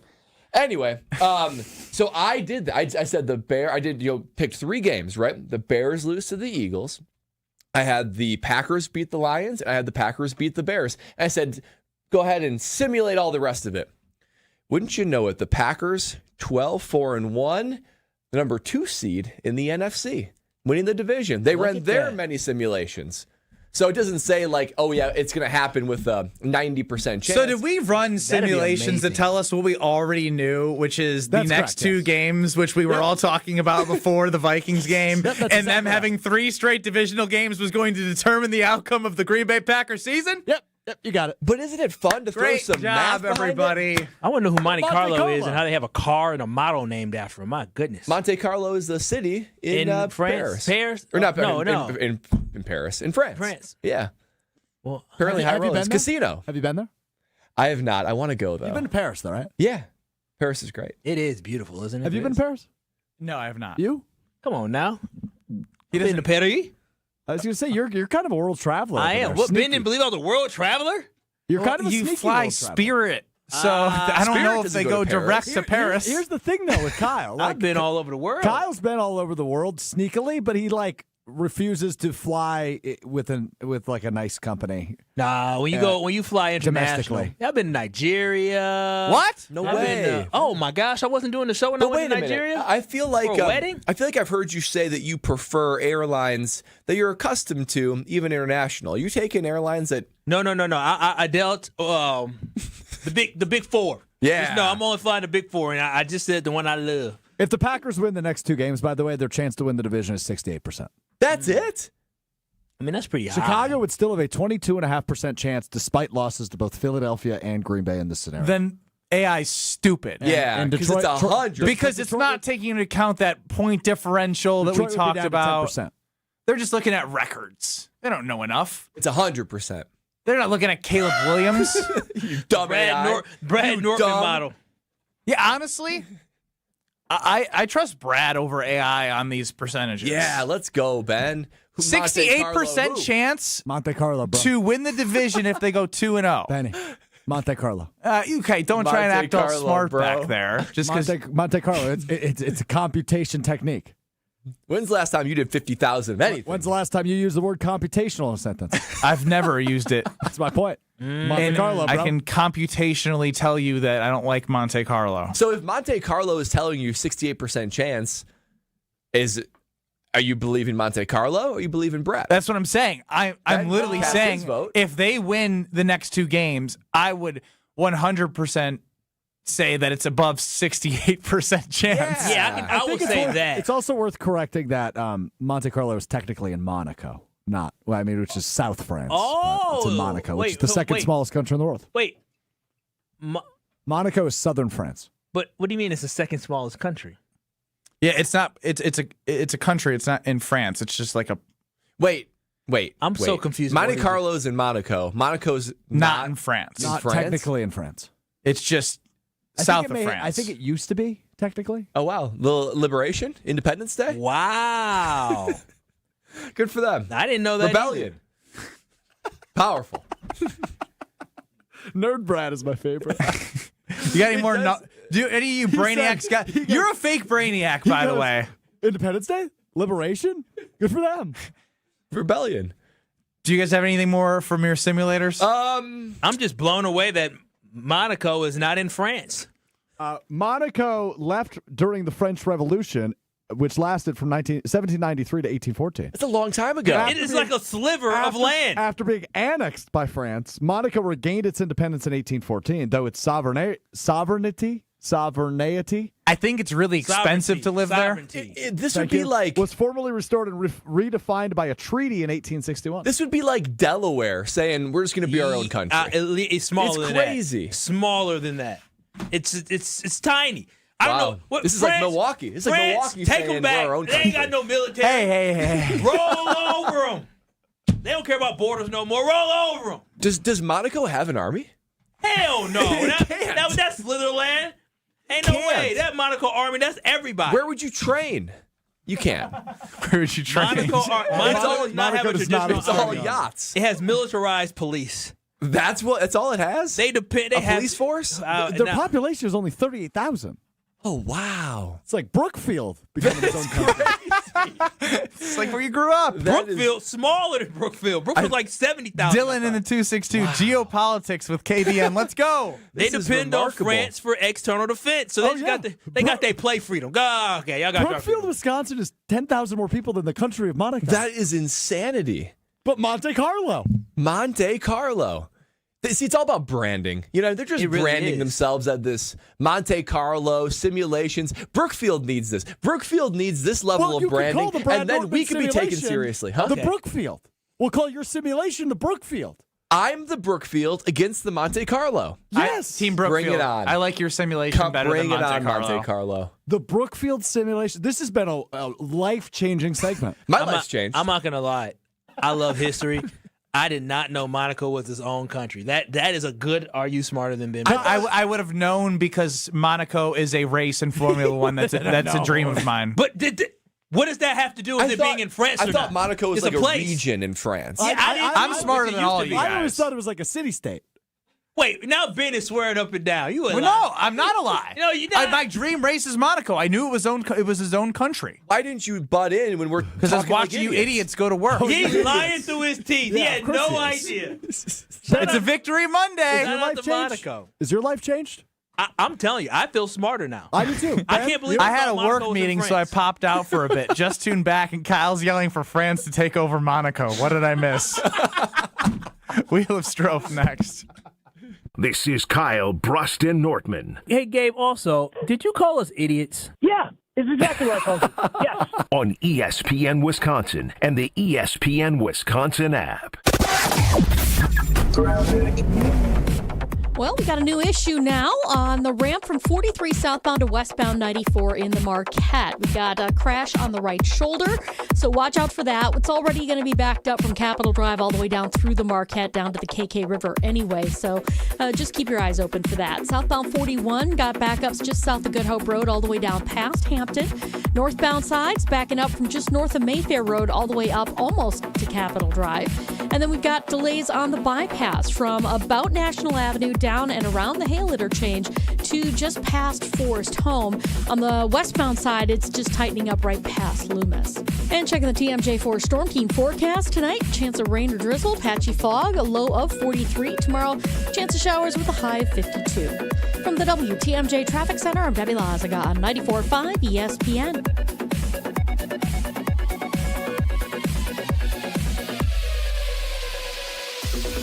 The dance of sunlight on water. Shimmering, sparkling, beautiful, hypnotic.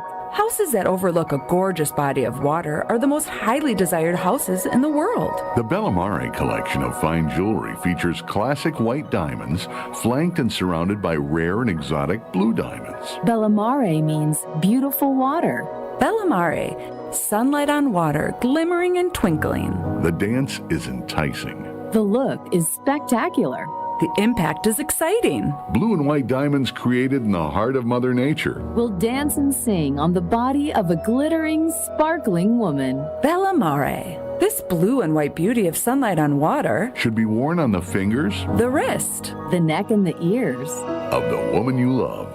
The Bellamare collection is available only at Kessler's. We do diamonds better because diamonds are what we do. For the location of the Kesslers nearest you, visit KesslersDiamonds.com.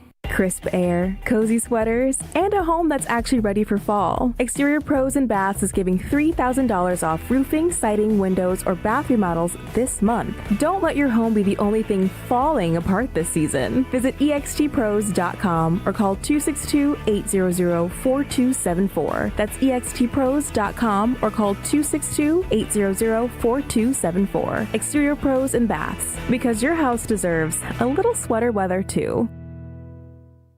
Welcome to Jackpot Land, this fall at Potawatomi Casino Hotel. Play your favorite games with your Potawatomi Rewards card all fall to win your share of thousands in prizes each month and earn entries into the big December Jackpot Land prize drawings. Your October, November, and December entries all count. Win thousands in cash or reward play. Welcome to Jackpot Land, only at Potawatomi. More info online. Must be 21 and a rewards member to play. Hey, it's Gary Ellison for Wisconsin Indoor Golf Center. Looking to escape the cold or take a midday break? Get your game on at Wisconsin Indoor Golf Center, where it's always golf season. Play more than 2,000 courses, including over 50 right here in Wisconsin. And even that famous course where they hand out green jackets. Top tech simulators, great food, and the best Bloody Marys around. This is your year-round slice of summer. Bays start at just $35 an hour, Monday through Friday. Book your bay today at WisconsinIndoorGolfCenter.com. In football, what does every great team start with? A strong defense. Same's true in business. Defense against what? Cyber threats. That's why companies use Trend Micro. What do they actually protect? Your network, your data, your people, from ransomware, phishing, and more. So it's not just antivirus? Not at all. Trend Micro has a full defensive playbook trusted worldwide for over 35 years. Sounds like the kind of defense every business needs. Exactly. Don't get blindsided. Go to trendmicro.com and see how enterprise security is done right.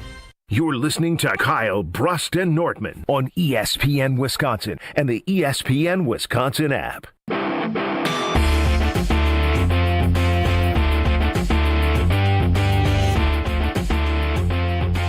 Victory Monday is brought to you by National Liquor Mart on 16th and National in Milwaukee. Stock up on the best beer, liquor, seltzer, and spirit deals in town. Open 9 to 9 daily. Your game day headquarters all season long.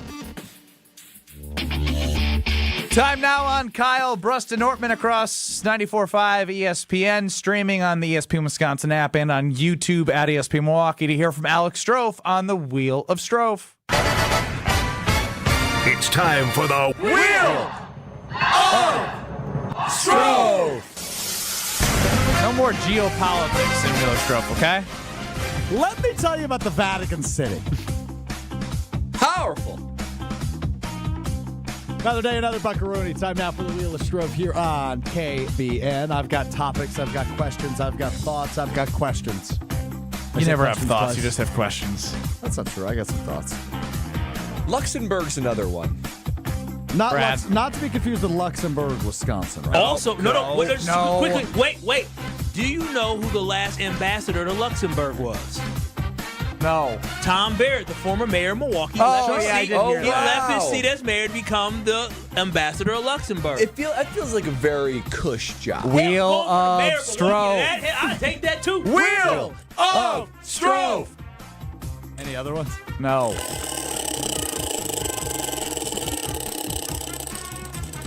Good spin, Strofe. You're waiting for it. Great spin. Whoa.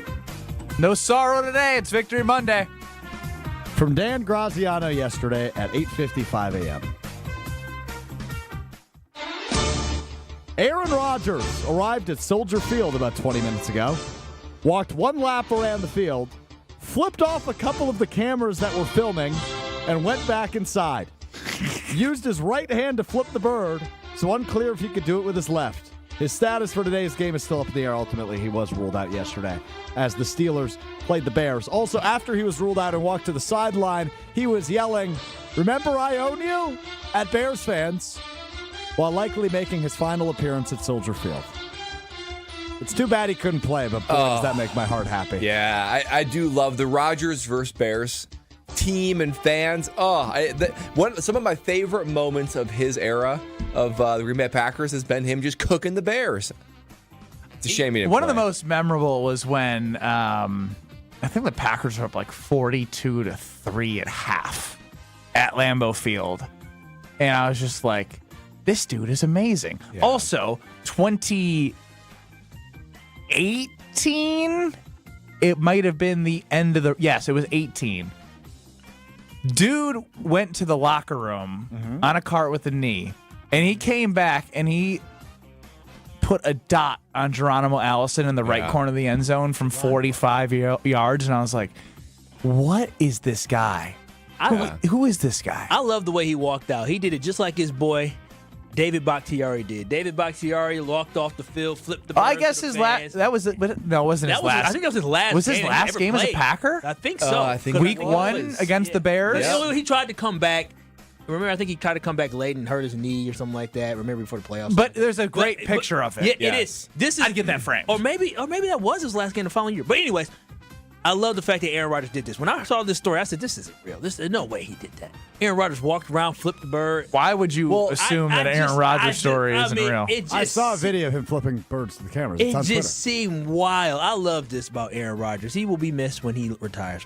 And I will say, this whole storyline from start to finish, on the way to the Super Bowl that he won, you beat the Bears in the NFC Championship game, and you end with "I own you," flipping people off. I mean, it's just a beautiful, beautiful thing. They hate Will of Stroh. They do hate him. As they should. Good spin, Stroh. Yeah, Stroh. Still spinning, Stroh. So strong. Yellow. Oh.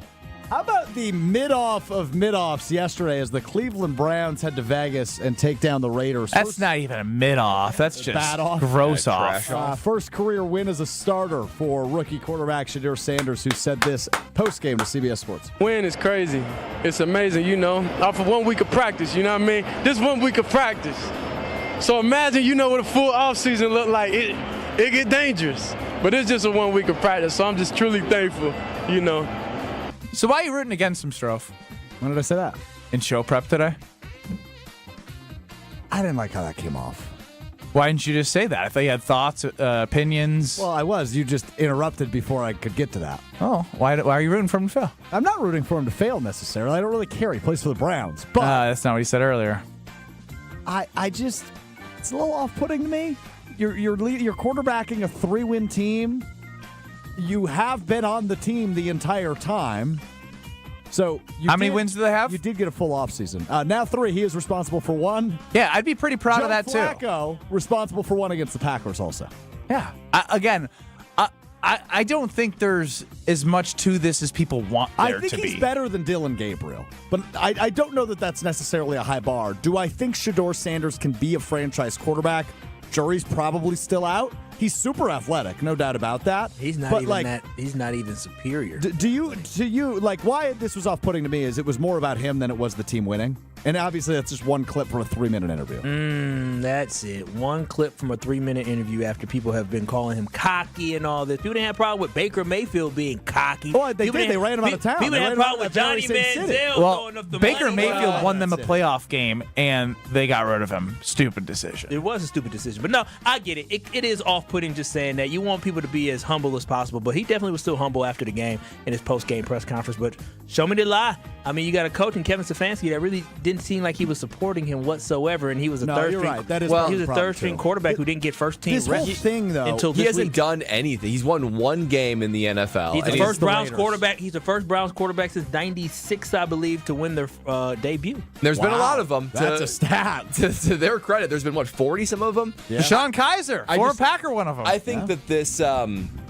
he's gonna have like a a figurative target on his back now. I think opposing defenses, opposing teams look at this guy already probably not loving the bravado, and they're just going to tee off on him. I didn't realize until we talked about it in show prep, Deshaun Watson is still under contract with them. He was helping yesterday. Was he? That's what they. Did you watch this game? Why do you know so much? I support Shedeur Sanders because I thought they did that boy bogus in the draft. Probably true. But yeah, Deshaun Watson mentoring Shedeur Sanders. Well, just is that what I'm hearing? Just as long Brad. as he tells you. Yeah, stay away from parlors of all types. What a place for Deshaun and Shedeur to get together in Las Vegas for his first start. Yeah. Wheel of Stro. Cut you off right there. I was just pointing out a fact. Well, that's actually pretty remarkable. Yeah. Odds. Get down and give me 20. Get down and give me 20. I wonder if you've gotten stronger this year. No. You feel stronger? Yeah. Probably like granular. 1%. Do you look at yourself in the mirror and look different, like physically? I do that anyway, Brad. I'm a grown man these days. I look beautiful. Okay, there you have it. His self-confidence is it's through the roof. Something. I mean, it's through the roof. That one thing that did rattle him was that haircut. That busted haircut last week had his confidence rattled. And once his girl told him you need to get it fixed, he was done. He was done. Did you put a little fear in his heart? Yeah. I don't. Hopefully so. Yeah. So if you need to start standing up for yourself. Yeah. You said something about like how healthy fear. Healthy. She said to other people it's good to have healthy fear, which is all you need to hear. I'm not scared of it. Oh, yeah. Say that closer to the mic. Yeah, now. say that closer to the mic. I said I'm not scared of it. Wait, closer. I said I'm not scared of it. Okay, yeah, I heard that loud and clear. Just like I heard on the Green Bay game day and Green Bay game night, talk about sit, mean sit. We did our Green Bay props and preview Friday for the dog of the game. Kyle landed Emanuel Wilson. And, I also saw Matt, who heads up the team at Sit Mean Sit in Milwaukee and Waukesha, swing by and tell Tausch he thought it should be Emanuel Wilson. So you and Matt, Kyle, both had Emanuel Wilson as the dog of the game. And if your dog doesn't always listen, you ask yourself, why don't they listen to what I say? Well, look no further than Sit Mean Sit, because Matt's team will have that free consultation with you and then figure out the needs for your pup so you can have that happy, confident, and obedient dog. With Sit Mean Sit dog training, go to sitmeansit.com and check out the Milwaukee and Waukesha pages. Bryan Bulaga, he was live at Lambeau Field with Strofe. He'll be with us next on Kyle, Brust Nortman before the Homer Hour. This is Kyle, Brust Nortman, KBN. Homer. This might be the dumbest thing that he has to have said in his career. On ESPN Wisconsin and the ESPN Wisconsin app. With Wilde and Tausch, you won't miss a play. Maybe one of Jordan Love's best games as a Green Bay Packer. I feel encouraged by what we saw. Presented by Pella Windows and Doors of Wisconsin. Obviously, still a lot of things that need to get better, but from an offensive standpoint, from Jordan Love in particular, I thought had just an absolutely fantastic game. Weekdays from 9 to noon on 94.5 ESPN. ESPN Milwaukee's YouTube channel and the ESPN Wisconsin app. Let's get the latest from Lambeau. This is your green and gold fix on 94.5 ESPN. Brought to you by Z-Bart of Greater Milwaukee. Why Z-Bart? Because you don't want rust holes in your expensive vehicle. Let Z-Bart keep the rust away with professional rust protection. Only at Z-Bart. The Packers snapped a 2-game losing streak at home as they took down the Vikings 24-10 to kick off a crucial 3-game stretch against NFC North rivals. Green Bay's defense dominated, sacking rookie quarterback JJ McCarthy 5 times and holding Minnesota to just 145 total yards. Here's head coach Matt LaFleur after the game. Told them you can enjoy it for a couple hours, but really today's Wednesday in our world, so that it's a quick turnaround. So guys got to try to get their bodies back. We'll get together as a team tomorrow, and we're off and on to Detroit. It'll be a short week for the Green and Gold as they'll head to Detroit to take on the Lions for Thanksgiving. This has been your Green and Gold fix on 94.5 ESPN. Brought to you by Z-Bart of Greater Milwaukee. Do you want your car to shine like a diamond? Then you need Z-Gloss from Z-Bart. Z-Gloss gives you a mirror finish and protects your paint from everything Mother Nature can throw at it with a 10-year guarantee. Visit zbart.com for more information. Life's better with American Family Insurance because we know you love working weekends. If it means working on your dream home, both inside and out. And we're here to help protect those dreams so you can enjoy peace of mind. Save up to 40% when you bundle home and auto. American Family Insurance. Get a quote and find an agent at amfam.com. Products not available in every state. Some exclusions apply. American Family Mutual Insurance Company SI and its operating company 6000 American Parkway, Madison, Wisconsin. The pursuit of fair wages and top-of-the-line benefits is achieved when the right union has your back. The Sheet Metal Workers Labor Union is extremely diverse, representing Wisconsinites working HVAC, architectural metals, welding, specialty fabrication, and much more. Make great living wages with outstanding benefits, pensions, and apprenticeship programs in trained, safe working environments. The Sheet Metal Workers Union is a leading force in the revitalization of the labor movement in Wisconsin.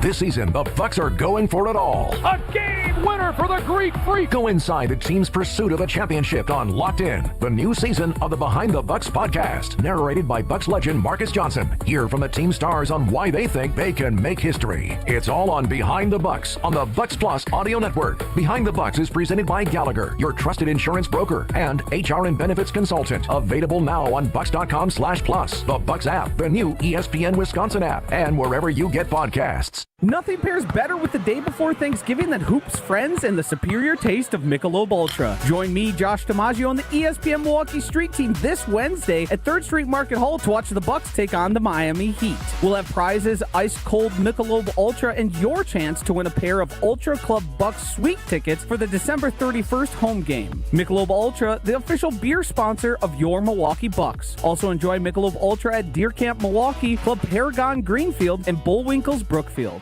Right now, more than 100,000 children waiting in foster care need our help. The Dave Thomas Foundation for Adoption is focused on finding them safe, permanent homes. Learn more at davethomasfoundation.org. You're listening to Kyle, Brust, and Nortman, KBN, on ESPN Wisconsin, ESPN Milwaukee on YouTube, and the ESPN Wisconsin app. I've got some famous friends you probably never. Joining us before the Homer Hour is former Super Bowl champ who was in the flesh up in Lambeau Field in Green Bay yesterday is Bryan Bulaga. What's up, Bryan? Not much. How we doing, guys? You were the honorary captain, is that? He was the honorary something. I don't know if I was honorary anything. I think it was just distinguished alumni or whatever. I will say he looks stellar in person. Like he's starting to look like Joe Thomas post playing career. You've been lifting a lot. Yeah, I work out. I work out quite a bit. Gosh, I try. Why, Bryan? Why? Because it's good for your health. Yeah, Bryan. In my experience with linemen, you were either one of two guys. Like it was easy to hold and put on weight, or you had overeat to discomfort to be able to put on weight. What kind of one were you? I'm guessing the person that had overeat like crazy in order to keep weight. Yeah, I had to eat a lot of food, and it got to the point as I got older, I was getting sick and tired of eating. It was getting harder and harder to maintain that level of intake, so to speak. Give us a perspective on what that is. What were you eating, and what was the most discomfortable you ever felt? Yeah, I mean, every morning you're eating 6 eggs, and you eat obviously bacon and eggs and sausage in that, and pancakes if they had them, and then obviously at lunch you'd have a huge lunch because then they do lunch a little bit before practice, so you try to get some food before that, and then obviously at dinner you would go all out, and then maybe something a little bit later that night, right? Damn! So it was food coma every night, every day. Especially in season, yeah. In season. Dude, how could you eat? It was remarkable. How could you eat that much and go practice? Yeah, I would be sluggish. Well, I mean, they'd give us about 2 hours to prior to we'd get lunch 2 hours prior to practice. So it was up to you how much you were going to eat, right? You got to choose. So I always tried to get fairly good portion of pasta, big carb load before practice, right? And obviously that equals up to so many calories when you're just smashing a lot of carbs. Oh, my stomach aches would be crazy. Yeah, Benny, Tommy, Benny. Yes. To witness some of these plates were just a sight to see. But Bryan, I want you to to think about this for a second. I want you to cast your vote. Do you believe in the Monte Carlo simulation that says if the Packers win the next 2 games, they have a 68% chance of winning the division? Or do you believe the Brad Nortman simulation that says if the Packers win the next 2 games, there's a 100% chance they win the division? Oh, this is like not only a Brad but a Homerism too, because like Homer's a 100% guy. How about that, Homer? What a compliment. Homer's a 100% guy. Not on That's this. how This team does not deserve 100% for anything. Oh, wow. Other than that, man. you can't count on them at 100%. Oh my gosh. This should be a great have fun, show. Brian, and This should be a great show. Yeah, this should be Wait a a phenomenal minute. show. You're going to argue that this team is if they up win and the down? next 2 games, They're capable of They're being gonna win as the crazy division. as they've been all year. They're going to win yes. it. They'll win the division Well, if they win the next 2 games. That's what Brad if they- Nortman's simulation I would says. agree, but not 100%. Yeah, I mean, I think if they win the next 2, I mean, if they win the next 2 games, I feel really good about them winning the division. Is it 100%? I'm kind of with Homer on this. What's it No, closer it's to, not 68 or 100? yeah, you did declare the division over after week 1 or 2. I did, Homer. and I admitted I was wrong after a couple weeks. Yeah. You can count on this team for only one thing. You can't count on them. I'd say it's probably closer to the 68% than it is 100%. So I'd say Wow. You're going with the Monte Carlo 50,000 simulations I'd versus say Brad like Nortman. I was going to say like 75. I was going to say like 75%. With the tie break, with the 2 wins against divisional opponents, with that tie that helps after beating those teams. I mean, I get it. Listen, but their last few games, their last chunk of this season is not easy. Like, let's just call it what it is, right? Like, it's not an easy end to the schedule. Other than Minnesota at the end. Yes. Do you count that as a Yes. W right now? Yes, I do. Okay, that's what we did. Yeah. We're all aligned in that. Yeah. Yes, they will smoke Minnesota in Minnesota. Brian, obviously we saw a big change on offensive line. Is Anthony Belton the new starting right guard for the Packers? I would have to assume that signs are pointing that way, and I didn't hear all of Matt's presser. I just saw a couple clips, and he seemed to be very complimentary of him after the game, I think. And it seems like it's trending in that direction. And Jordan Morgan struggled early in that game. I mean, I didn't get to rewatch it because I've been traveling today, but obviously I was there watching it.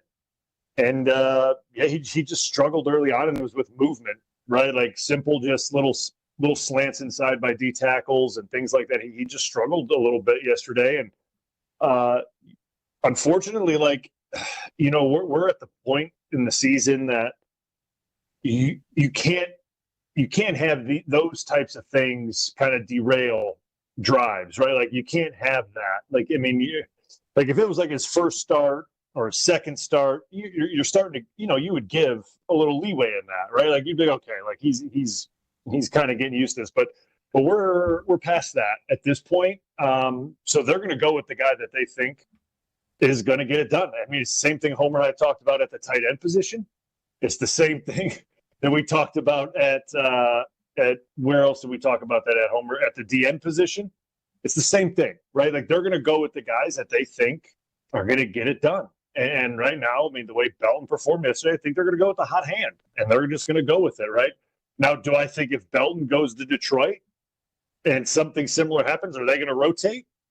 Most likely. That's what they're going to do. Like that's how they're operating at this point at that position. That's a tough place to be mentally for an offensive lineman, knowing like, hey, man, I got a short leash here. I better perform. I mean, it's a tough place to be because you're walking on eggshells every series. But maybe pressure is what's needed a little bit. Maybe that pressure cooker is what is needed a little bit. And I'm okay with it because like this group, they need them to perform. And obviously Jordan with his shoulder, they need this group to protect him by all means necessary. Like it needs to be a sellout protecting him by all means necessary. So whatever combination they think is going to be the right one to keep him upright, you got to do what you got to do. Brian, what do you say to those who thought they should have thrown on 3rd and 3 in the first drive of the fourth quarter?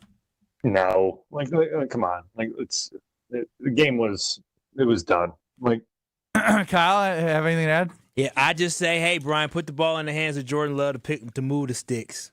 I get it, but like you know he's hurt, don't you? Well, they threw the ball the next series. They were quick I passes. didn't say you can't throw it all. You know he's hurt. Yeah. In any injury, he could be done. Well, they threw the ball the next series. Homer. Again, I didn't say you never threw the ball. You're complaining that you didn't throw it enough. No, right? no. I just said that one play. Oh. No, I mean I'm good with JJ the way McCarthy's horrible. Your defense was fine. It was out of reach. Score touchdowns, baby. I think Fan Matt brain. called a good game. I think Matt called a good game. I'll just say that. Team Bryan, Team Matt, not Team Kyle. Called a great game. Looking forward to Homer and Bryan because you can't trust this team according to Homer, and I don't know. You're not all in that club? I mean, you say can't trust. I just know I'm they not win the as far as division if they win the Homer. next 2 games. That's Yeah. all I I think know. they're going to win enough games, but I don't know how you can count on them for any game. I think they're just as good as I anybody. think they're in going to the lose to Detroit. I think they're just as good as anybody in the NFC. Well, Not the Rams. No, not the Rams. Bryan and Homer next.